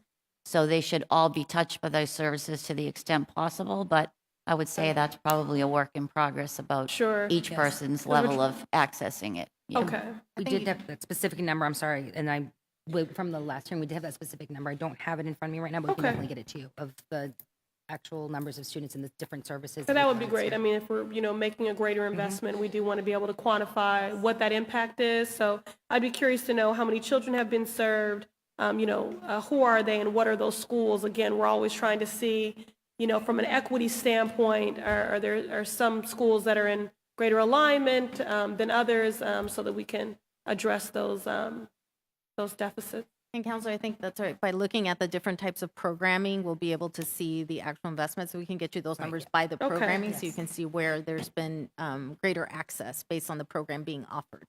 And so speaking of programming, can you just speak about the Strive program? And I know there was some changes to the Strive programming, and so I was wondering if just someone could speak to that, what that impact has been. Sure. So we have the Strive program where we made an adjustment last year into this year, where we have a full-time Strive person assigned to the Wentworth Institute of Technology, that program, which is really created to be much more robust. Or we also have 2 CFCs that are there that have been there for a long time. Because of that increase in that allocation of the full-time, it's a teacher level person. Because of that allocation, we will be receiving another building with Wentworth next year, so expanding our opportunities for our students 14 to 22 for access to the different training programs that are available there. We are also, in the next school year, transitioning one of our members to make sure that we have more of a committed person to the Project Search programming that we have. So Project Search has 2 partnerships, one with Spalding and historically Charlestown, and then we have another one with Madison Park and New England Baptist. With that dedicated person, we are going to be able to open up the opportunity to have the Spalding, the Project Search opportunity across the district. Before it was So you more continue to regional-based. scale it up? Yes. Okay, that's good news, okay. And then, so far as professional development is concerned for our teachers, is there a specific track of professional development for transition? Yes. For teachers doing transition? Absolutely. We've expanded Okay. our contract with Easter Seals as well. Easter Seals is very well known for their transition work, specifically around assessments and also the conducting of assessments, then also providing programming for services. So we've been contracting with Easter Seals to make sure that professional development is made available to the school so that we are embedding the knowledge throughout the school day rather than having an outside person coming in to do it. Okay. And would the number be different? I know the question was asked about FTEs earlier. so far as teachers specifically doing transition? Do you know what that number is? I'd have to get the number specific of transition teachers. Okay. All right, great. I'd appreciate that. And then my last question for this round is, there's been debate about this. Should we bring the inclusion task force back? Great, I'm glad that you brought that up. I wanted to make sure that we highlighted that. Dr. Chang has asked for the to develop an inclusion working group to be able to look at the next 3 years of what inclusion in BPS should look like. I think to a lot of what was brought up by Counselor Sabi George, to see what has been working for us and what is not, and then being able to really look at what should be some standard sets of data points. Okay. So that has been, they've already had their first meetings on that, and Carolyn Kane will be one of our co-chairs along with Cindy Nielsen. And we've also, Dr. Chang has asked for an external expert to also be working with him and the co-chairs and the working group, Dr. Tom Hare from Okay. Harvard So how Education. often will that working group convene? And then are they charged with producing a report? And then how big is it? And how do we decide who's a part of it? I'll let the chair speak to that as well. Okay. Yes. I'm very impressed with your initial appointments, but I'd like to understand a little bit more about the process. Yes, so we looked at the task force from 2013 and asked people if they would like to return to help us support us in the working group. Okay. In addition, make sure we looked out at other schools, other community members that we wanted to make sure that were included as part of this working group as well. So we've expanded it to more people. We can get you the list definitely if Okay. you're interested. In addition, we have 3 goals in the working group. One is to identify a vision for inclusion for the district. The second is to look at budget concerns and look at what the student-weighted formula looks like for how we can make recommendations to properly fund inclusive practices across the district. And the third part is to help to build a professional development plan over the next 3 years to make sure that we're building capacity across the schools. Okay, very good. Thank you so much. Thank you. Counselor Sabi George? Thank you. I have Another one, yeah. 2 questions and then a point of clarification. Counselor O'Malley was asking about the cost of tuition or educating a student in out-of-district placement. And you were saying that 90,000 last year. I think I calculated it at about 108,000 per student. But I think when you mentioned the 50,000, I think that didn't include, that tuition doesn't include transportation, which is a significant cost as Yes. part of that. And I think if I remember correctly from my notes last year, God bless you. Thank you. From my notes last year, that's for our students, the transportation cost on average is about $40,000. I don't know if you can confirm that. The transportation Or costs, not. I'd want to go back Yeah. and confirm that, but you're absolutely right. The amount I'm using is not including transportation Right, costs. so that sending district would cover that expense and then pay the 50,000 tuition or whatever. Yes. So I have a question about, you've on slide 5, you break up the population by race and primary disability. I'm very curious about gender, because I know from just from my own experience, but then also visiting schools across the district, that many of our separate classrooms are almost only boys. Yes. And as a parent of 4 boys, I'm particularly curious about that and aware of that. And are we? I think that generally as a society we are too quickly separating boys from the rest, because boys do learn differently. And so I don't know if you could talk a little bit to that. Yep, to that point, the breakdown by gender is 66% are boys or male and 33% are female And that are then in the class. It's what's the how's that in relation to the school student general population? How many boys are in BPS? the general population is about 50-50. Oh, it is about, Yeah. exactly. Okay. So I think that's an interesting point where we can really, and it lends itself to our, what we'll talk with Dr. Rose about, is really making sure that boys have full access to the least restrictive environment as possible. And I think too early on, we're separating them for lots of different reasons. I do have a question. It comes from an SLP, a speech and language pathologist, about feeling really underutilized in their full scope in their abilities to do some other work outside of that sort of direct service. And how are we making sure that we are maximizing their ability to do more than just provide either the initial evaluation and then sort of that direct speech services, because they can do work around cognition and other other pieces. Thank you. I'm sorry, the hour is getting to me. Yes, no, absolutely. I completely agree with you that we want to make sure that we're maximizing all of our experts' skills and making sure that we're able to expand it across the district. So a lot of what we're doing with the professional development is making sure that it is developed across disciplines, and we're not just saying this teacher is going to develop something around, say, executive functioning. That's a wonderful place for an SLP to be able to contribute their expertise. So making sure that everything that we're developing professional development-wise across special ed department for next year is making sure that we have cross-functional teams that are happening. So we definitely That's a will put great that word. call That's out. the word I'm going to make a note of that, cross-functional teams, because their services are more than talented. just Absolutely. providing the evaluation tool, which I know a lot of these specialists feel boxed into constant evaluation as opposed to providing direct services, but then also supporting general ed teachers in sort of in their work in the classroom. Absolutely. That is, I think, it for me on this round. Okay, Thank you. thanks. Counselor Jackson. Thank you very much. The Boston City Council unanimously passed a resolution in support of Boston Public Schools being declared sanctuary schools.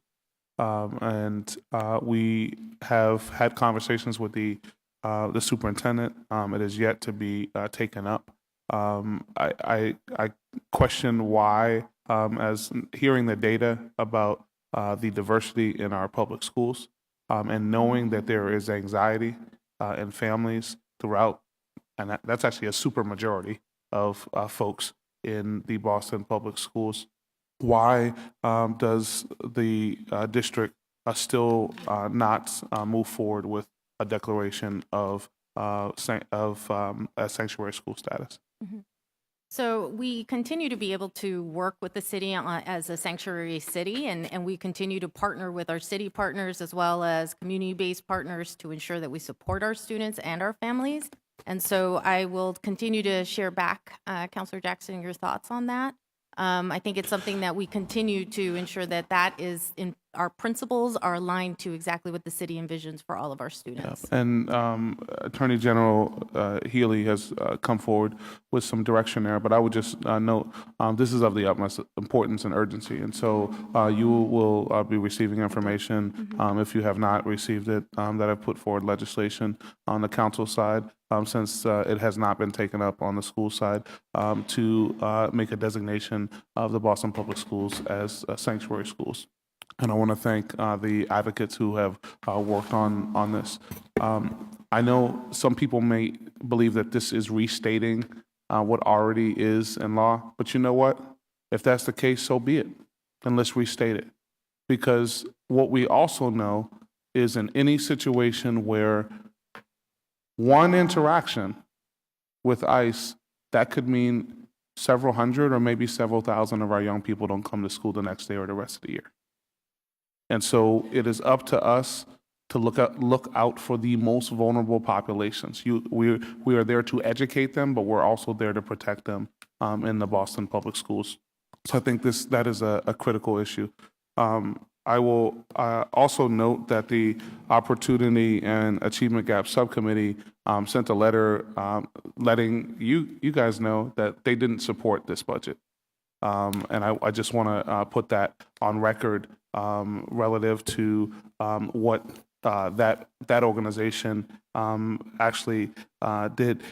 The Exam School Initiative, there was obviously a story today in the Globe about it falling well short of the goals and objectives there. Where are we at relative to stepping our game up in the Exam School Initiative? We know that Annenberg noted a huge gap in the front end of that. And so, and while you're at it, some really good things actually came out of a crisis situation at Boston Latin School. There was a racial climate study that was done at the school. Where are we at relative to those types of studies and implementations across the district? So we can actually have this conversation. I want to give you props for, are you the one, is it your organization who brought Tim Wise and that speaker series? Yes. Okay. I think that those are the types of things that we want to see. We can help you with the marketing a little bit more, because I wish so many more people knew that BPS was bringing such a prolific speaker out there. But can you help us understand? Because the problem with dragging our feet is young people they only get one chance at each year. And so when we don't implement in 1 year, then that's a whole group of young people who aren't able to take advantage of it. Yeah, so I can speak to the ESI from last year. Last year, my office took a look at the program as a whole when I came in around December and saw that it was serving 75% white and Asian students in the district, only 25% Black and Hispanic students. And so we went on a path to try to reform that program. It took several months internally to try to push kind of some reforms out. And the compromise was that we would add 300 seats to the program and specifically target schools that were underrepresented historically in the program, which would really get at the pockets of students that we were trying to reach. Most of the schools were in Roxbury, Dorchester, Mattapan, East Boston that were underrepresented in the program historically. So we had maybe 2 months to try to recruit 300 students to get into those seats. We had over 200 more students than we ever did in that program as of last year. This year, we've had much more time, much more concerted effort from the exam schools themselves, doing outreach at middle schools and elementary schools. We've had several rounds of touching base with schools in that underrepresented cohort. So we're confident that we're going to get to 750 by June 1st. If we don't, we have contingency around spreading those seats to some of the schools that weren't necessarily on the underrepresented list, but have demand. So we feel we're in a much better place this year than last year. I would also note that we didn't only fill half of those seats. It was more like 2/3 of those seats, and we were in a real crunch. So opening new markets where people didn't really know what this program was a challenge. And I think after a year of publicity and really getting out to school leaders and schools and school populations about the importance of the program has helped. Thank you very much. Can I Thank you, make a Ms. comment on the sanctuary school statements Yes. that you made in regards to not stating that we are sanctuary district or that we have our schools deeming themselves as sanctuary schools? This is a conversation that is being held with Mr. Ron Dorsey, Dr. Makiba McCreary, myself, Alejandra Sanguillen from the Immigrant Advancement Office, as well as with the Meta lawyers at the end of this week, because they have requested for a more stronger statement. And we'll continue to see ourselves as safe and welcoming schools. But that conversation it's not that we're ignoring it, but it is one that we are having. And I would say, in reading the district statement, I'm actually pretty disappointed. I'll just be, the district statement to school leaders seemed like more of a how-to rather than the strong language that we should have in ensuring that ICE does not enter our buildings and does not actually interface with our schools. I mean, with our students. I think there needs to be language that is, and training that is around protecting our students and those families in our district. And I think, I hope that that is what gets brought up. The document that I saw is from April 11th, which is a significant date. It happens to be my birthday. And I just was, it did not feel to me that that document was a document that actually was more than, it fell short of advocacy. It sounded to me that lawyers got together and said, this is how you deal with this, versus the tone and tenor that Mayor Walsh had when he said that, hey, this building right here is a sanctuary and we won't take anybody, we won't allow folks to be taken out. Well, I want our schools to be the same, have that same tone and tenor when it comes to young people who would be at risk and their families who would be at risk relative to ICE. And I think we need to be very clear. And by not doing it, I think we put ourselves in jeopardy of, if anything does happen, you would see thousands of young people not in those classrooms out of fear that they may interface with ICE. Right. Thank you. Thank you, Mr. Chair. Council Presley. Thank you, Mr. Chairman. Just picking up on the comment that Counselor Jackson made about the Opportunity and Achievement Task Force. Is it possible to get a list of who serves on that task force? Yes, Could you definitely. provide that? Okay. So I would like that. Secondly, in the name of equity and making sure that we are being intentional in addressing the unique needs of boys and girls, I'm encouraged to hear that there is a 10 Girls Initiative. And so I'd like to hear a little bit more about what is the aim of that. So the 10 Girls Initiative is much like the 10 Boys. Really it's piggybacking off of the 10 Boys Initiative, which is a rites of passage program that deals with counter narratives for boys, as well as soft skills, social emotional skills, and academic rigor. Is it active right now? It is. Okay. It's active right now. We have multiple 10 girls groups at different schools. Okay. We have about 25 10 boys groups at different schools, Okay. serving over 300 students. Okay. So I would love to know what those schools are. Okay. Okay. And is it literally 10? No. That's a traditional name. Okay. It started over a decade ago. So the thought was to bring small cohorts of students and really a third model where you have a third of really high flying students, third kind of in the middle, and then third of your heavier hitters that need support. And in different ways, that group can coalesce, and those non-academic high flyers can give some maybe some social So it's wonderful. skills too. I look forward to seeing the Yeah. model in practice myself, up close and personal. Sure. And again, thank you for being intentional about gender-specific and responsive programming. Yep. As I have often said, not to stereotype or speak of any gender in a monolith, but I do feel that the narrative is dominant about boys and that they are opportunity youth and at and proven risk. And from a behavioral standpoint, they might be more inclined to manifest their challenges in a more overt way. And girls, very generally speaking, again, not to stereotype, tend to shut down and can be really overlooked. And so I appreciate this nuanced approach. Would like to know what the capacity of that program has been to date, what schools it's in. Okay. And I'd like to be invited to come and see the model up close in person. Absolutely. Okay. And then my final question is around, as we talk about opportunity and achievement gaps, we know that the early indicators and the best foundation is with an emphasis on early education. And so I wanted to understand, for that expansion of pre-K seats, again, in the spirit of equity, do we have any data on, as those seats were expanded, what neighborhoods have benefited from those seats? Because the data that I have says that 47% of Boston 4-year-olds are in 3 neighborhoods: Dorchester, Roxbury, and East Boston. 47% of Boston 4-year-olds are in Dorchester, Roxbury, and East Boston. And another 25% are located in 4 neighborhoods: West Roxbury, Jamaica Plain, Rosendale, and Hyde Park. So I'm just curious to see, in terms of who's represented in those seats, if it's commiserate with where 4-year-olds live.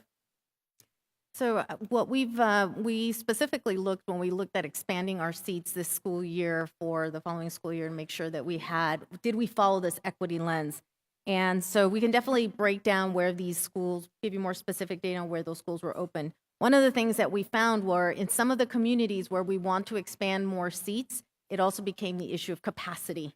And so even though we wanted to be able to offer seats in particular schools, we also found that there wasn't any more room in some of those schools. So we've had to make adjustments to make sure that our recruitment strategy was effective, but also that we made sure that seats were available in the communities we wanted to offer.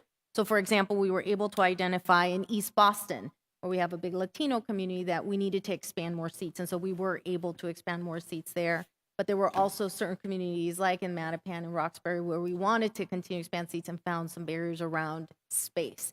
And so as we continue to explore, especially with the Universal Pre-K initiative across the city, this is where we also see an equity opportunity being raised, because we're able to now ensure that more broader amounts of seats become more available into those communities where we would like to see the most. But we also still see a gap in our recruitment and communication and bringing especially more of our families that we'd like to access our seats in some way, that not necessarily are always at the table. So we know we still have. It's fair to say the that those seats recruitment. are not currently filling where there's the greatest need.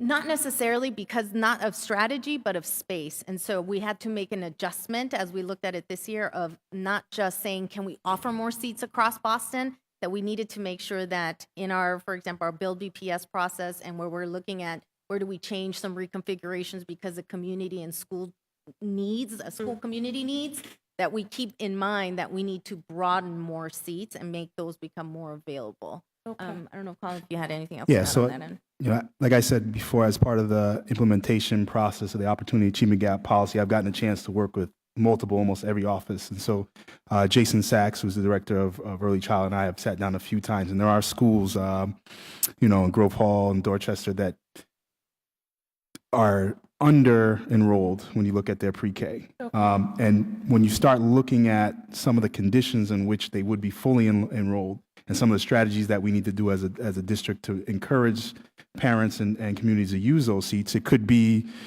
nuanced things like, okay, there is no wraparound services at said school, right? And so, for those that are under enrolled, Jason and I sat down, mapped them out, and talked about how do we get a strategy around getting before and after care at those schools so that our parents can access those schools. Because if you're a working parent, an 8:30 to 2:30 school day is not going to be enough for you, enough of childcare, enough of somebody watching your child for you to actually take advantage of those seats. And some of it's just around coordination because those parents are using the YMCA, for instance, to put their A students huge provider. Yeah. as a provider. You're using vouchers. So how can we bring that same system and think about wrapping around our schools that are under enrolled in those areas? And so those are some of the strategies that early childhood is using now to think about promoting and encouraging and creating demand where there wasn't before. Okay, thank you very much. Thank you. Counselor Sabi George. Thank you. And I just want to follow up just on one point with the pre-K seats or the early ed seats. Is we have, based on our data, we have about 27 children who are experiencing homelessness in our pre-K seats, but we have about 1,000 kids in Boston who are under 5 experiencing homelessness. So there just seems to be a little bit of a disconnect. I don't know how we can like more proactively target those kids, their families, to get into those pre-K seats. It's something probably I should have brought up when Amalia was here. But I think it's, there's a real opportunity with those students and those families to get them some services and really support them. Yeah, like we said, I think the recruitment aspect has been something that we've been quite clear needs to improve on our end, and making sure we really leverage those avenues that our families would utilize most. And so I think that's where Colin's work with Jason has been critical, and him being very receptive to making those adjustments. Right. And if I can be helpful at all with connecting with some of the child care providers in particular that work with our families who are experiencing homelessness, to make sure they're accessing those seats. Yeah. And I think this is where the universal pre-K opportunity, where Jason has been able to develop some real key instructional programming, also ensuring that resources and communication within a variety of sectors that will be providing preschool learning for our kids, that they can also, we share that information, I think is also a positive on that end. Right. More Go questions? ahead. Is it connected? Because I'm going to switch to ELL. Oh, no, so no, go right ahead. it's not a question. I just wanted to have to go, but go on. Go ahead. Go ahead. Oh, okay. I just wanted to thank the public for their patience, and my apologies. I want to stay for public testimony, but I have my own family commitment, but I will be watching the tape, and we'll follow up with the youth leaders and advocates if I have any additional questions. But thank you all for being here. May I and for take your the rest of patience. your time, too? Yes, I'm going to go and try to tuck my kid in. So I have a couple of questions on the ELL programming. When we do the new, I'm on page 2 of the slide, and I'm going to follow through with some of my questions. The newcomers assessment, have we looked at all on the geographic sort of location of our kids that are coming into the system that are in need of ELL services? They're coming and going everywhere throughout our district. So it's not just in one particular area, but we did receive a lot of students this year in our SLIFE program in the East Boston area. And then actually, on the SLIFE kids, I have this a little bit further down in my questions, but it is From my experience at East Boston High with a significant number of SLIFE kids, and that number has grown since I've left the high school, what's the percentage of those kids that are getting to graduation? I don't have that information with me, but I can get that for you. I know that it's much lower than the regular graduation rate, and one of the challenges that schools face, East Boston High faces it, as well as all schools that have a SLIFE population, is that lack of getting, the need to get kids to graduation, or the missed opportunity of getting them to graduation, is unfortunate for that kid, and that's something that we have to work on, and no doubt we've been working on it, but one of the byproducts of that is its effect on a school's state level grading, and that affects the ability for a school to not be in turnaround status. And that's something that we are working on. We are working to create a policy and to provide it to the Department of Elementary and Secondary Education in regards to that particular topic, that our SLIFE students are coming in and they'll be 19 or 20 years old. They may think that they're going to get a high school diploma, but unfortunately, by the time they're 21, they will be exiting BPS. So we want to try and implement a type of portfolio process so that they don't have to take the full 4 years, the cohort years of schooling, to be able to receive some type of diploma for completing the year, 2 years, 3 years, 4 years that they've been with us as they're learning language, to be able to use that.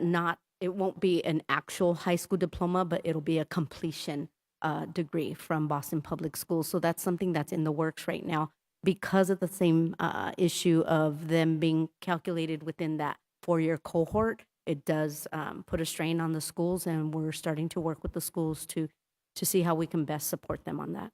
Right, and I think however I can be supportive of that, because I know it's great. a real need just Yeah. for the kids, but then also when you think about Right.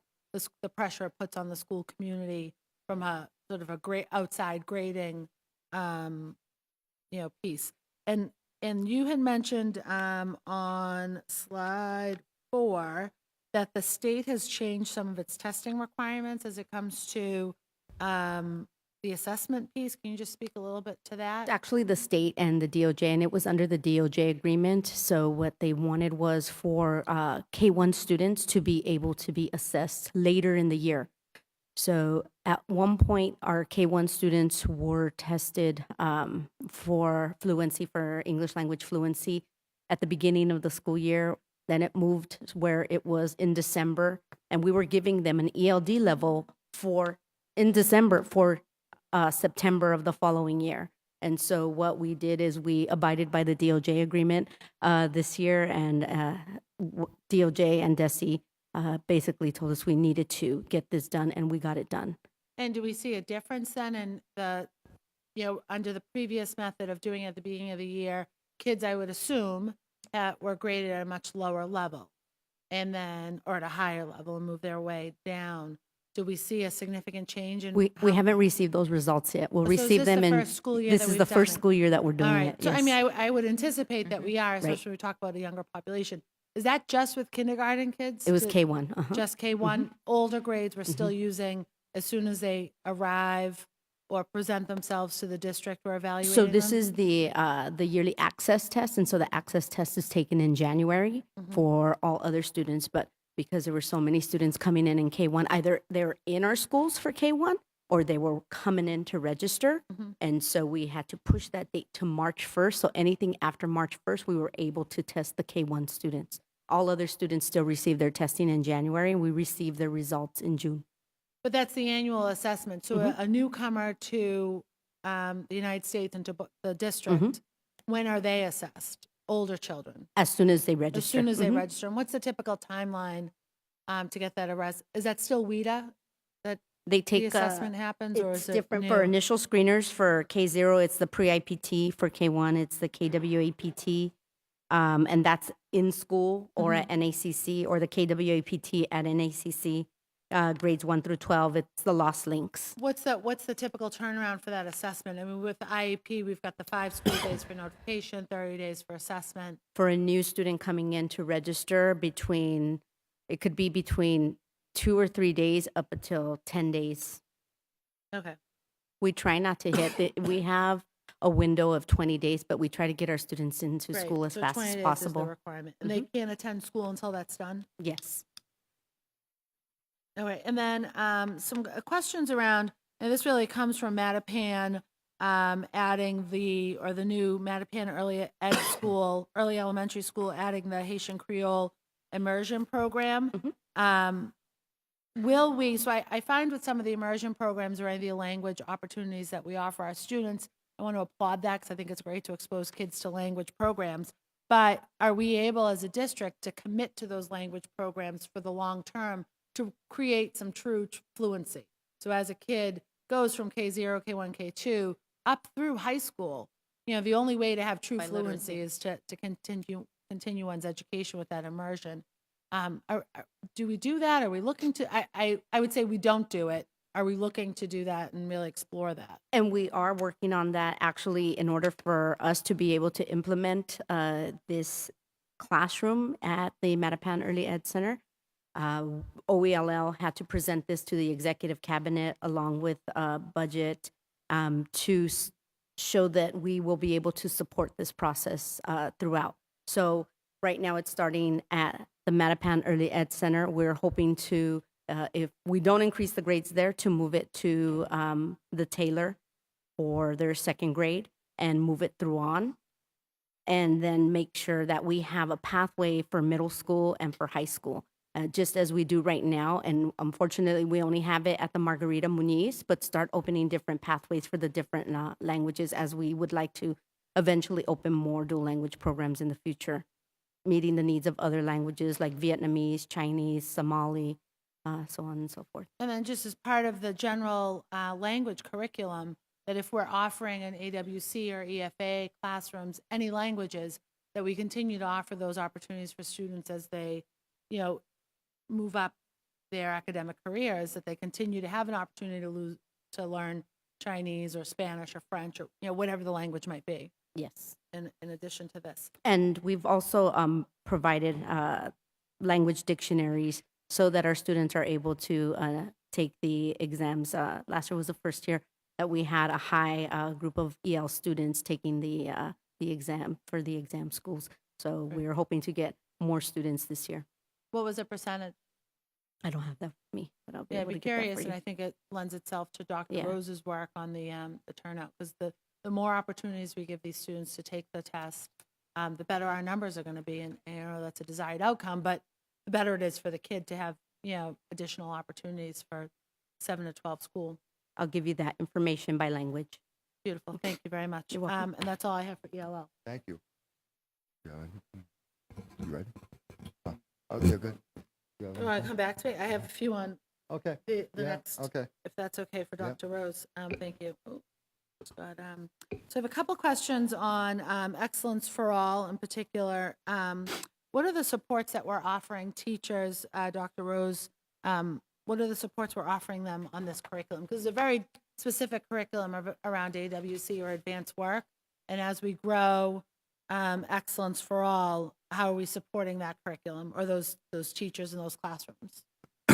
So our curriculum matches the Common Core. So same thing with I think the AWC classrooms who have had to make a shift to the Common Core curriculum standards. The main things that we're supporting teachers around their practices in supporting writing, reading, math, and also things like universal design for learning, right? So how do we create the access points for all of the students at all different levels to access the rigor of that grade level expectation? And so I think that is the main difference between EFA and the other types of instructions that we've seen across the district before. We really want to create access points for all students to be able to get to rigor and beyond grade level. And so that lends itself into some of the personalized pathways that students need, accelerations, interventions, and really paying attention to those as well. And I think an important thing to highlight with EFA is also helping us to learn to see what we're hearing from teachers, what we're hearing from school leaders around what they're seeing is a need, because that's been something that's been a great part of this process, is being able to have a small group of schools that we're piloting to see where do we see the biggest lift? Because some people have different assumptions, like thought it was social emotional supports, or what we're finding from our school leaders is they've been working really hard on some strong culture and climate efforts, but what they're finding is that interventions is a key area as the materials get more rigorous. How do we ensure students who have skill gaps, that we have those kind of processes? And so as we look into the next school year, that has been how were we gathering more of the good stuff out there that already exists around curriculum instruction and assessment, that we can continue to work with our schools to see how they are more able to not just close some basic skills, but accelerate them so that way it doesn't keep the kids from continuing to experience all these other enrichment opportunities that we also want them to do. Because sometimes what we find is you give up one for the other. Is it intervention or enrichment? And we don't want our kids to have to choose. Well, I'm a proponent of AWC. My children over the years have tested into AWC, but have never gotten a seat. They've been waitlisted. And I think that for many families in the district, that's sort of the gold standard, is that achievement, the ability not to just get into AWC, but sort of survive that practice and feel that it's a great exam school prep type of program. And it's often viewed as a pipeline, although I don't know if all the numbers The data hasn't necessarily always shown that. Yeah, show that, but it's still an option, though. Definitely, it's still certainly an option. Yes. How are we coordinating between sort of the best practices of AWC with sort of the standards we're setting with EFA? So I think just to be clear, to just differentiate, one of the things that is important to us in BPS is ensuring all of our students are receiving rigorous instruction. So you will see as we continue to roll out ongoing initiatives and curating bright spots that exist in the system, one of the things has been our clear focus on the type of task and type of rigorous learning opportunities all of our kids have. So that's just something in general that we're doing, that we don't feel our students need to be on one particular pathway to get access to. I'll hand it over to. I agree with that Okay. statement. So I'm Just to saying be clear. there are pieces of AWC that are regarded across the board, and many families feel that they want their kids to have access, and that's what I believe EFA is about, to make sure that all of our students in the district are having access see. to what sort of the gold standard has been set with AWC, or sort of the bright spots of AWC. So how are we making sure that EFA is replicating those experiences that AWC students have in all of our other classrooms? So if I'm not mistaken, the genesis of EFA was some of that, what you just said. So some of the opportunities that students were getting in AWC that the general ed students were not, such as foreign language and higher level enrichments. What I would say about EFA and kind of what I try to do is decouple EFA and AWC as much as I can, because to me, EFA is trying to set a model for what should be expected for all of our classrooms across the district, right? And so it's a place for us to learn. It's not another program. So I think incorporating the strengths of AWC, but also adding things, that not necessarily AWC programs were focused on, like social emotional learning, executive functioning, although some did. Some of the better AWC programs do concentrate on executive functioning. But really thinking about that access piece, because, we want every student to access rigor. We don't want to just have a subset of students accessing highly rigorous instruction. So what are the tools that we need to give teachers? What are the interventions that we need to supply to schools? So I think AWC was part of the genesis of EFA, but EFA is much more than just what is in AWC. And I understand that, and I get that, but are we taking from AWC what was working, what is and works so well, and making sure that that's happening in EFA classrooms? I say that I think that was absolutely part of the process of building Because EFA. I get the decoupling, but don't decouple so much that we're not taking what's so valued in the AWC classroom. So as he went over the pillars, if you see some of the key elements in the listen and learn tour that we went with families to talk about what really families appreciate about AWC, one of the key pillars for EFA, for example, are those enrichment opportunities. Families really appreciate it. That's part of EFA. If you look at some of the rigorous learning experiences that families want to be able to see their kids engaged in, that's one of the pillars for EFA. So you see that there are very much some similar pieces, but there's also this additional of like, how do you ensure you're engaging students in the rigor that also recognizes that kids have different learning needs and that we have to create tasks that engage students with different brain paths for learning. And so, but what does that look like? And that's what EFA is really helping us to understand as we continue to feed the larger system of saying, these are some really important things that we're seeing come out of this. How do we share with the larger system? But I think also the district overall, because it is a focus for us, we're seeing a lot of schools already doing those kinds of things. And so that's also helping inform us as we look at EFA as well. And the reverse should happen That's as what I well. was gonna say. What's happening in EFA can really, I think, Strengthen. the AWC program. Okay. So just switching gears, I know Councilor Jackson brought up the Globe article today, and we talk about sort of racial diversity numbers, but I'd like to talk a little bit about in our exam schools, any of the diversity numbers around students that are experiencing, that require special education services or that are requiring English language services. Can we talk a little bit about how our populations break down within our exam schools, considering those factors? Exam schools can get you specific numbers. I will say for special education specifically, if a student is invited per the rules that are provided, but they have an IEP, those are implemented in the school. I'm curious about that. So if we could have some of that And the data numbers, and the yes. breakdown for all 3 exam schools. Because Absolutely. often we're just talking about Boston Latin School when we've got incredible programming at Latin Academy and the O'Brien. I will say that where I have seen, and Cindy, correct me if I'm wrong, where we've, for our students who are more of the fragile population, or students who might internalize some of their behaviors, I know that we have put some concerted efforts around the exam school programs to make sure that they have those kinds of support. So I know there's been an increase in making sure that those students who have those kinds of needs, those kinds of supports are provided. And so that's probably where you'll see a greater increase in student supports, but we'll get to specific data to each school. Great. And then I'm also interested in students that are invited to the exam schools but aren't going, if we could have an understanding of what those demographics are and where those populations of students are choosing to go instead. But then also really understand, and I'm sure that, I'm confident that you've done this work, Dr. Rose, but really understand what motivates a family or a child, but a family to get to that ISE, not just the prep class, but to get to test day, and how we can ensure then that the kid's taking the test, but then also accepting that invitation on the other end. I don't know if you have anything to share on that yet. I know it's sort of a bigger question, but I think it would be an interesting information.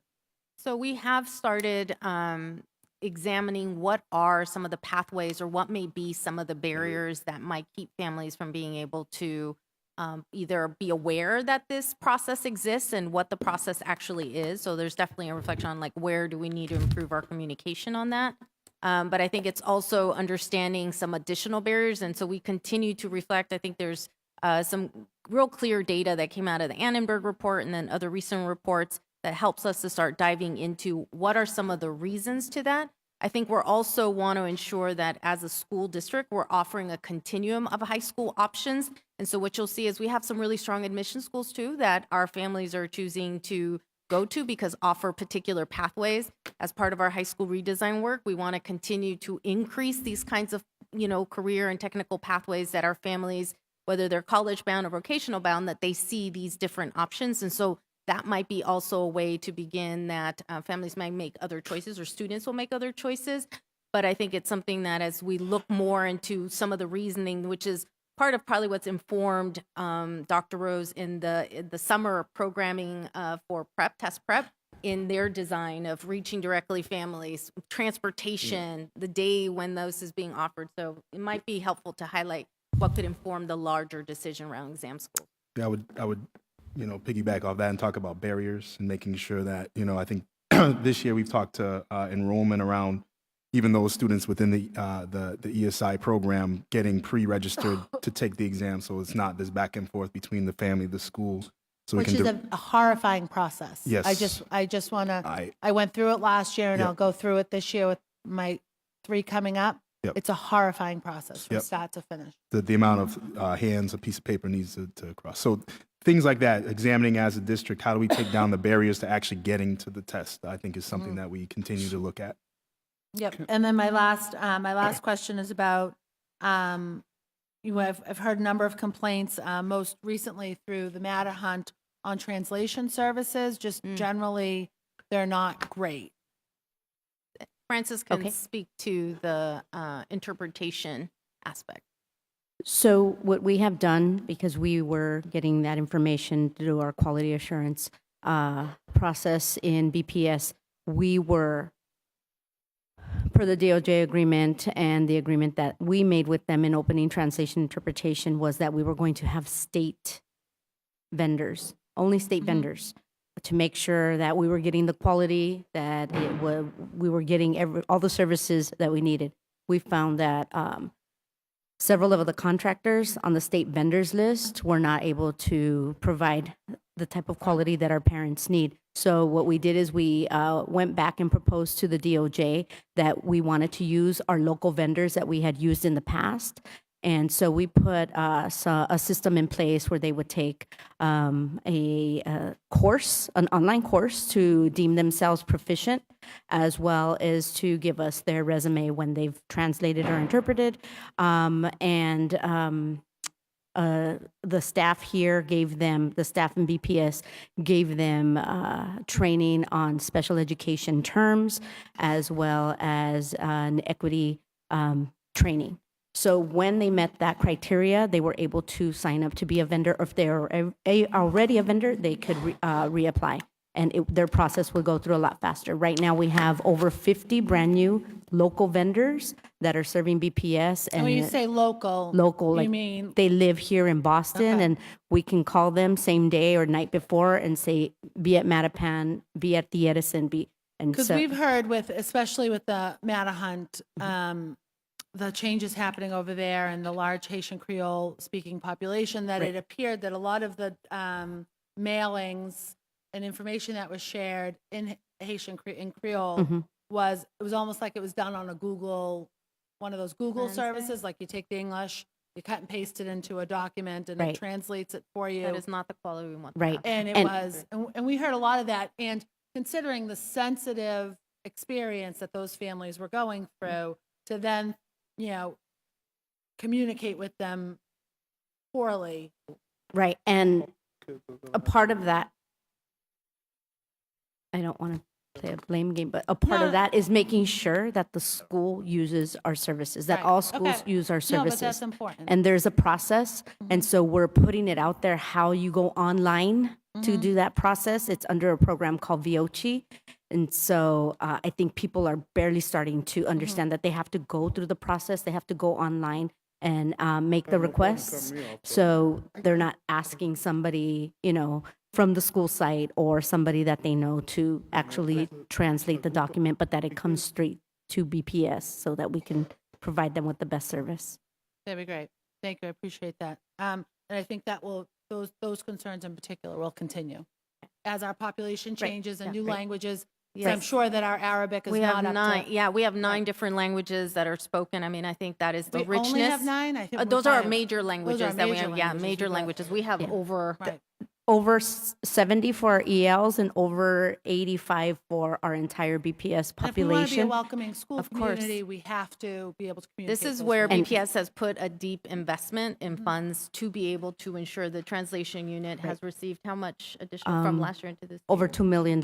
Right. Just in So, translation. Just in translation. It's just like in Spanish, we have different dialects in Spanish that we need to service. And so, because a Mexican speaks different from a Honduran, where Exactly. a Honduran speaks Yep. different from a Right. Salvadoranian. And I So, think those nuances, being able to capture those Right. nuances is what makes a A family difference. feel welcome or Right. unwelcome. So thank you. I appreciate that. And I look forward to it. I don't think I have any more questions for tonight, but I do look forward to some of the information requests that were Specific brought up. data, yes, Yeah, and we that'd have be people great. taking notes on that. Appreciate that. Thank you. Mhm. Great, thank you. Okay. That concludes this portion of the hearing. I'm going to go to public testimony, and I'm going to call 3 names at a time to come down to the podiums. Linda Freeman, Lauro Navarro, and Jessica Tang.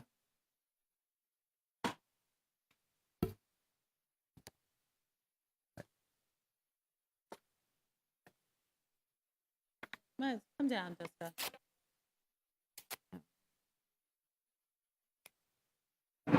Yes.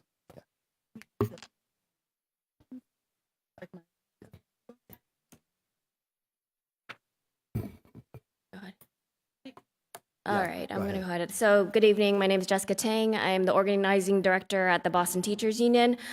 This isn't part of my prepared statements, but I will say I think it's unfortunate that there are 24 students who are waiting to testify, and we've got to rethink, I think, when these hearings are, because 10 a.m. We during hear the that day. all the time. We can't yeah, have it it's 6 early, we o'clock at can't have night. it late. There's only so many hours in a day. I understand, but if we really want to hear from teachers, parents, and students, the people who are most impacted by the schools, I think that maybe a 2 o'clock or 4 o'clock start would be. We get all be kinds of great. suggestions for times, and Well, it suits I'll get right into the everybody. testimony, and I'm here really to talk about the budget. And the budget isn't sufficient.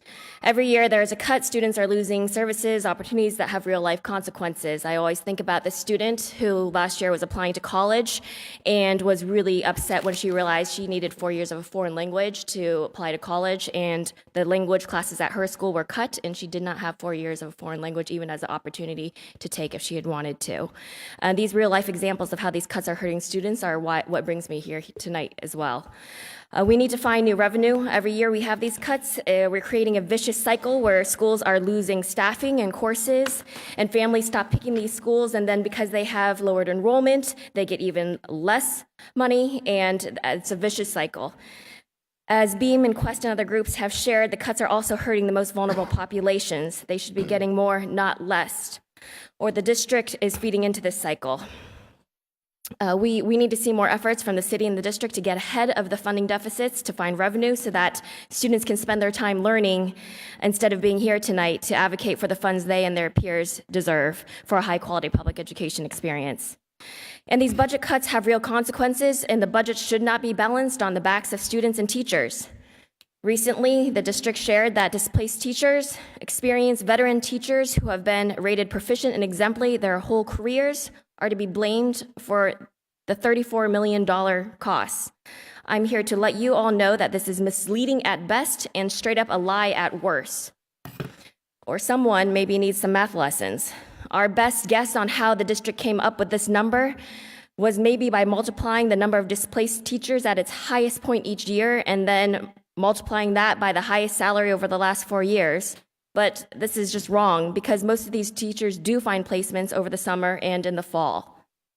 This school year, for example, there are 47 teachers who have been displaced, mostly due to school closures and turnaround plans that disrupt the educational stability of students who need stability, such as the Math Teacher of the Year finalist who was accessed from Brighton High School this year due to being turned into a level 4 school.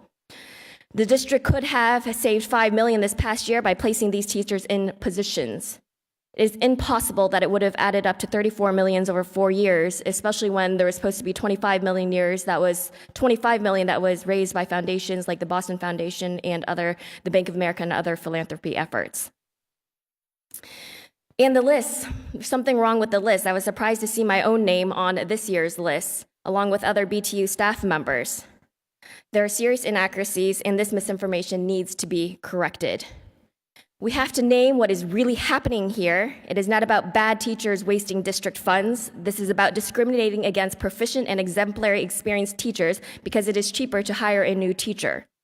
This practice flies against research which shows that the high-need students need experienced teachers. The district talks about increasing teacher diversity, yet we are not placing experienced teachers of color in school where they are needed. Imagine receiving 30 years worth of proficient exemplary evaluations, but then not getting placed in a school where you have expertise in working with students with trauma and then being asked to file papers all day. This is a real story, real teacher. The district created this mess, and in order to save funds, and the district needs to place the teachers in positions where their expertise and experience is valued and respected. The teachers, parents, and students are part of the solution, and we are willing to and wanting to be proactive about finding real revenue solutions for our schools. We do not want to be back here again year after year. But throwing under the bus the future of our students and the dignity of dedicated teachers who have given their whole lives to BPS, many at the end of their careers, is deplorable. and unacceptable. Let us please find solutions, not shortcuts, and we need the City Council's help to do so. Thank you. Phoenix, Brian Foster, Eric Lazo, Kalia Samuel, Christopher, Janet Munoz, and Mary Battenfeld. Good evening. Good evening. So all of the names that you just called after mine were young people of Boston Area Youth Organizing Project, who I've watched work effortlessly to bring together all the kids who walked out last year. They continue to walk out. Even when you physically don't see them, they will continue to walk out. I don't know if this is an issue that is too much for y'all, so that's why not all of our city councilors are present. I don't know if y'all have too much on your plate, so maybe that's a reason why it gets pushed to later on. I watch these young people deal with what they got in their personal lives too, all day, every day, and then I watch them come here.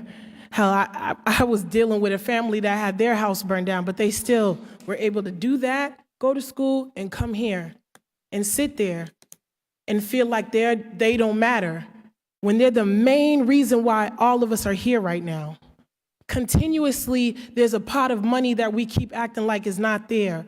I've seen so many city councilors over the years show budgets where we can move money, but it gets challenged and other things get funded. We seem to close schools and forget what communities they're in. Y'all have all these new buildings coming into this city, and you're telling me none of them can participate or assist or whatever with creating the foundation and helping the foundation of these kids? We continue to tell them that they're the future. We continue to tell them that they're our leaders of tomorrow, yet every day we're cutting them. There's a young woman here who wanted to speak about how there's about 30 plus kids in her class. How can they learn if there's not enough desks? How can they learn if in the morning, the same areas that they're coming from, instead of y'all closing these schools, you should create more around community, actual people, actual organizers who are working with the youth, who are dealing with these violences. Instead of thinking about how we're gonna cut these programs, actually realize where these students are coming from. They have answers. They have budget sheets. They've looked at this year's budget and last year's budget. It's not enough to just shake their hand when you see them in the street and take a nice quote. It's about time we start listening and looking at the future. BPS is not ready whatsoever to deal with the new structures that are coming up. And these young people have dedicated their summers, their falls, and trying to figure out how to bring these people together. I've watched these kids door knock. I've watched these kids take pride. And I've seen people say, oh, this was so cute. Thank you. Show up here for a picture with me. Show up here and there and not ask questions. I've seen these kids' parents go through foreclosures and they still show up. I don't want to hear this nonsense about people having personal issues and families. That's why you're not here. Because when city councilors ask to get a raise, where's our raise at? Can we ask? It's not enough for y'all to take a school in Mattapan and just turn it into the Lewis. No, it's not enough for you to take a person. As a Haitian American, I'm going to tell you, thank you for having that school in Mattapan, but there was land for you to build another one. You didn't have to close that one school. Did y'all talk about the process? Because I walked through there. See, I'm unlucky and lucky.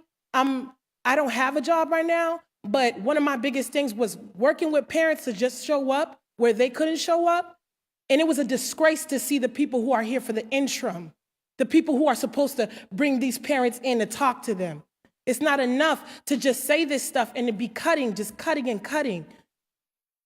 Thank you, Jessica. It's true what you said. We can't just be cutting and making shortcuts. The money is there. There's a way that you can implement it. And if for some reason there's absolutely no money in a place, then the place is not to cut it. It's to talk to us organizers who've had our community organization shut down, but we still out here working it. It's about time you don't just say it, but we have to work together. We're moving in times where attacks come in so many different levels and everybody's plates are full. But parents are listening. Students are listening. And at this point, it's not an ask. I'm telling y'all, I'm warning y'all that these kids, these youth, the ones that y'all think are staying silent, they got voices. And they're going to continue to march. They're going to continue to chant. And they have friends. Boston's not the only one going through this.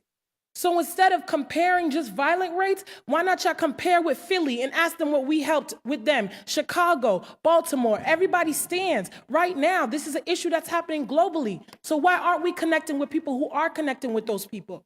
Why aren't we investing instead of just creating our own budgets to just send out to people and say, oh, we don't have enough? Or staying with people who are making choices for kids when they don't even have kids in BPS. They continue to show up. And just on their faces, they tired, just like y'all, but a little bit more tired, because they actually have to be in these schools with these dirty bathrooms.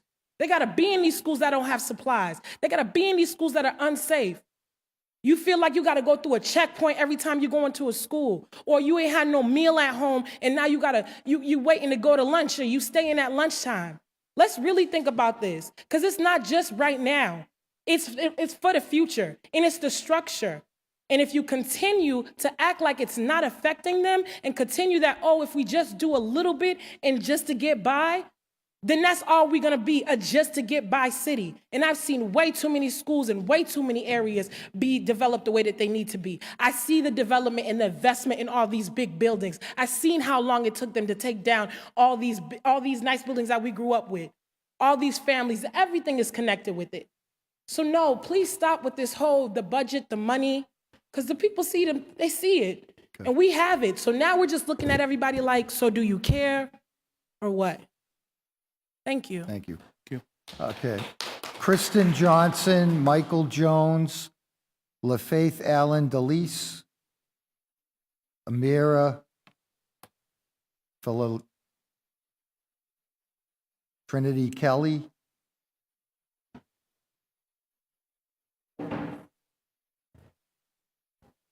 Hi there. hi. Sorry, I need to interface with technology for a second. Good evening, members of the Boston City Council. My name is Kristen Johnson, and I'm the parent of 2 children at the Mendel School. I'm here to talk to you tonight about the cumulative effect of passing budgets year after year that create deficits on the school level. When there are reductions to a budget, whether they're via changes to weights in student weights or fluctuations in enrollment, costs do not go away. The needs of the students and their teachers do not go away. They're either shifted elsewhere or result in detrimental impacts to classroom learning. One way to measure the financial health of our schools is to examine our teachers' reliance on crowdfunding to provide school supplies. The website Donors Choose was established by a history teacher in New York 17 years ago to connect the needs of his students with donors. They have more recently established a companion site with all of their open data. I examined donations to Boston in Donors Choose, and between fiscal year 13 and fiscal year 16, donations to Boston schools increased sixfold from $77,000 in fiscal year 13 to $500,000 in fiscal year 16. I'm providing you now a quick case study of fiscal year 16 as it relates to this data. As you may recall, the budget season was difficult for BPS. Faced with a $50 million shortfall, the budget included the closure of the Rogers Middle and the Elihu Greenwood, a reduction of 130 positions in the central office, as well as staffing and supply cuts on the school level. We analyzed the donations to see how all of this impacted the teachers' need for supplies. In fiscal year 16, our teachers asked for over $1 million in supply donations, but only 49% of these projects were successfully funded. 450 projects totaling over $520,000 expired without being funded, and 520 projects totaling $495,000 were successfully funded. We also analyzed the data of the fiscal year 16 donations by zip code.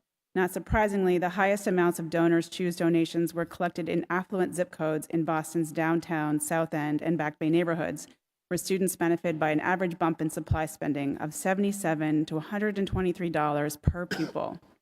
The Quincy Lower School accounted for all the donations in zip code 02111, which totaled over $97,000, resulting in an average per pupil spending bump of $123. Students in Roxbury Crossing, home to Madison Park, Fenway High, O'Brien Math and Science, saw an average per pupil increase of only $3.81. Some schools, such as the Tobin and Mission Hill, the King K-8 in Dorchester, and Chittick and Mattapan, among others, did not collect any donations by this method. Austerity budgets year after year mean that schools teaching affluent children will be more adequately supported, while poor Black and Latino students will not be given the tools to succeed.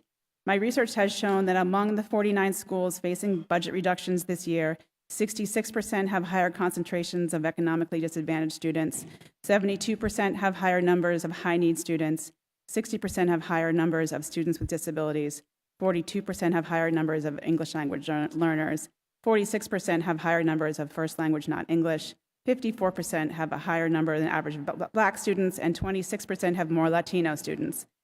We are leaving the students facing the greatest challenges behind by cutting their schools year after year. For the third consecutive year, Brighton High, Dorchester Academy, the McCormick, the Perkins, Edison K-8, the Timilty, the Tynan, and the Winship are all facing budget reductions, and all of them are level 3 and 4 schools. We aren't asking our teachers and school leaders what resources they need to provide a world-class education. As we continue to fall short funding our public schools, we force our students with the greatest challenges into a philanthropic hunger games where outside players with financial means get to decide who the winners are. This FY18 budget does not address these issues, and without a significant increase to our budget coupled with the restructuring of our budgeting procedures, this will only get worse. The Black Educators Alliance of Massachusetts, the district's own Opportunity and Achievement Gap Task Force, and the citywide Parent Council have all opposed this budget because of the harm it will inflict, and I am respectfully asking you to do the same. Thank you. Thank you. Khalid Mohammed and Denise, and I can't, DeRose.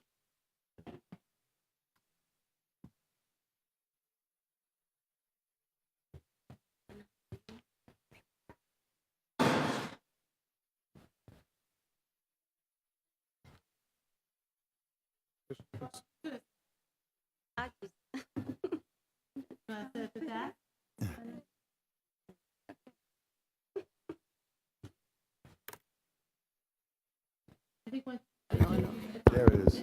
Yep.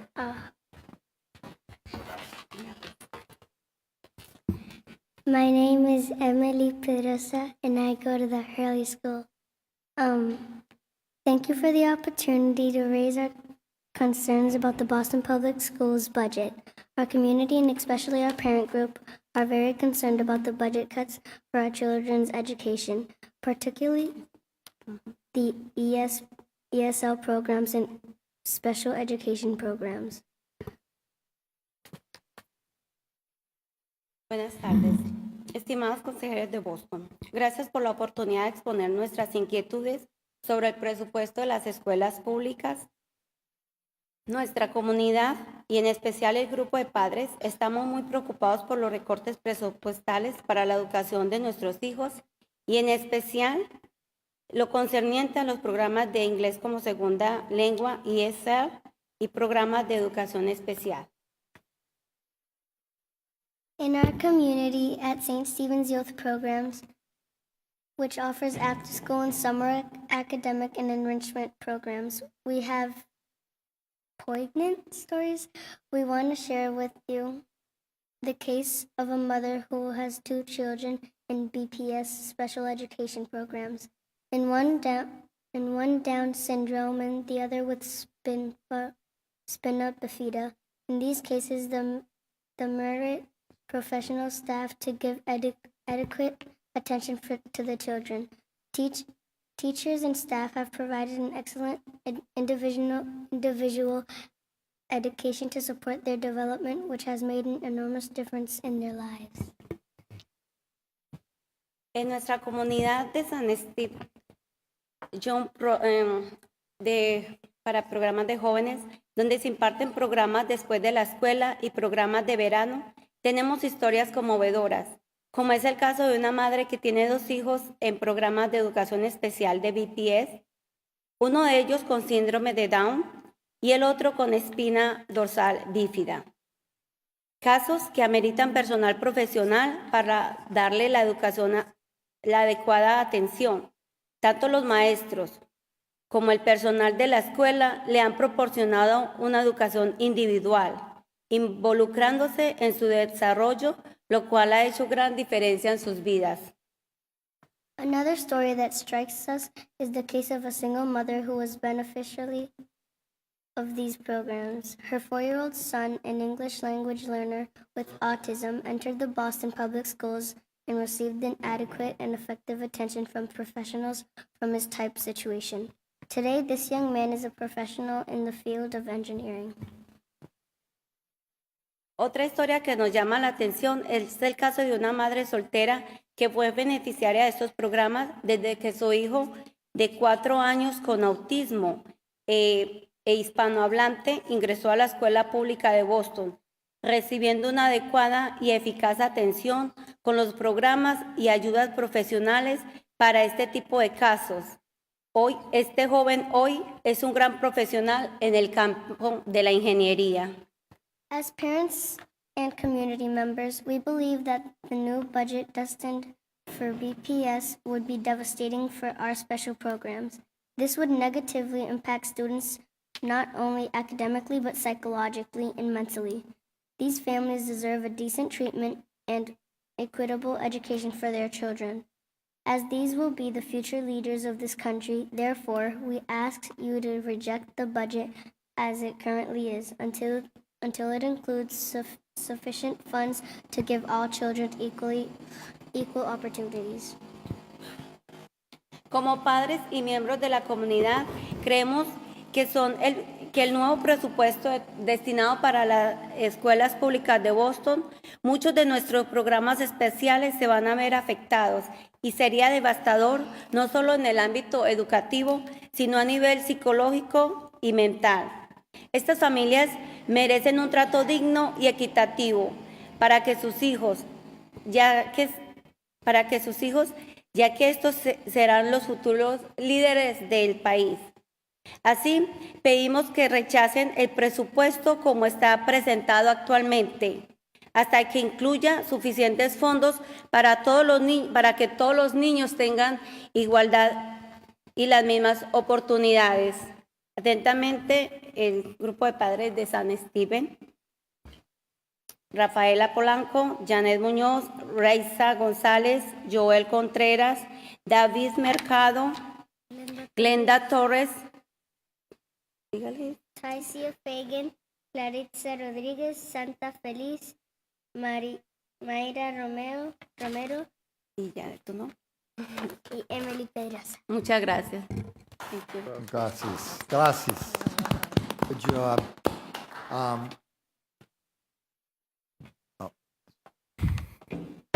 Dual language. That's a hard microphone. Good evening. My name's Mary Battenfeld, and I first want to thank and express my appreciation for everyone, and particularly the parents who have stayed so late and have testified. I've been a Boston Public School parent for 16 years now. I have one graduate and 2 current students. I'm also on the faculty at Wheelock College, but I want to start with a personal story that this is making me think of.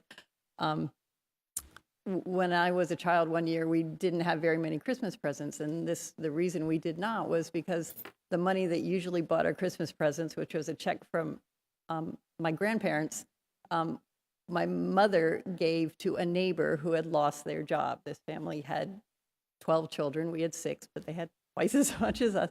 And when we asked her why, and we said, "What about our Christmas?" She said, "We can afford it, and they need it." And I say that to you tonight, as everyone else has. We can afford it, and they need it. We need it for our special needs students. There was a parent who had to leave, who wanted me to express for her her sense that the cuts in weighted student formulas to special needs program have had a detrimental impact. She said, if you had been in a classroom as she had and seen last year a classroom with a para, and this year a classroom without a para, you would not say that those cuts had not had any impact. And I would just add, more generally, whatever the federal guidelines, it is clear that these cuts on special education students are having a disproportionate impact. They are affecting one population more than others. When this happened in New Orleans, the Southern Poverty Law Center sued the district. Recently in Newark, parents and civil rights have filed an Office of Civil Rights complaint against Newark for the disproportionate impact of school cuts and school closures on African American students. And this will come to Boston if this kind of budget continues. I want to take you back to a few years ago, the last year of Tommy Menino's mayoralty. That year, Mayor Menino proposed, and this city council passed, a 7% hike in funding for Boston public schools. Sam Tyler, I'm quoting from the Boston Globe about that budget, said, "That is extraordinary in this year, which is not a good budget year." It is extraordinary that in this year, which is a good budget year, you are proposing a 2.8% increase after the kinds of cuts that have come in previous years. We're not here even to ask, or I'm not here even to ask for the 7% increase, although I would think it would be great if I were on city council. I would probably stand up here and be lobbying for the Tommy Menino rule that in no year should Boston Public Schools get any less than a floor of 7% increase. Our needs of our students are increasing. We've gone from 10 years ago, we had about 10,000 English language learners. This year, we have about 17,000 English language learners. Our needs are increasing, and the budget is not keeping pace with them. But it is extraordinary in this year, which is a good budget year, again, that we're proposing only a 2.8%. So what we're asking for is that you restore the $11 million in cuts to schools. These schools, as Kristen Johnson pointed out to you, have a disproportionate impact. They're inequitable doesn't begin to describe them. Equity means that you give more to those who have least. This cuts more from those who are most needy. The 10 schools with the most cuts, led by Brighton High and the Jackson Man with cuts of over 1 million, have more students of color than the BPS average. The McCormick, Dever, Madison Park, and the Timothy all have populations of Black and Latino students greater than 95%. Boston's ELL average population is 31%, but the Dever has a student population that is 57% ELL. At the Edison, it's 48.5%, and at the Hennigan, which is 62, where two of my children are graduates of the Hennigan, it's a 62% Latino school at 46.6% ELL students, and this is one of the schools that's being cut. A school like the Elliott, which is less the population of Boston Latin School, is getting a bump, is getting 7%. And I'm not saying that anybody should be cut. Indeed, Boston Arts Academy that my son attends is actually getting an increase. But I also want to say that an increase doesn't really mean an increase. You put us in a hole last year, and we haven't been able to climb out. Boston Arts Academy, unless we can get a grant to fund it, is going to lose one of our 2 AP classes. It's a computer science class in STEAM education. We're going to lose that even with the increase we're getting this year. So BPS has not been funded adequately in previous years. We're in a hole. Those cuts have fallen disproportionately on students with special needs, on English language learners, on schools with high populations of students of color. That's inequitable. You can't do it. That's, in fact, potentially illegal. You should, at a minimum, restore those $11 million of cuts. Thank you. Thank you. I've read all the names. If anybody else wishes to testify before I close out the hearing.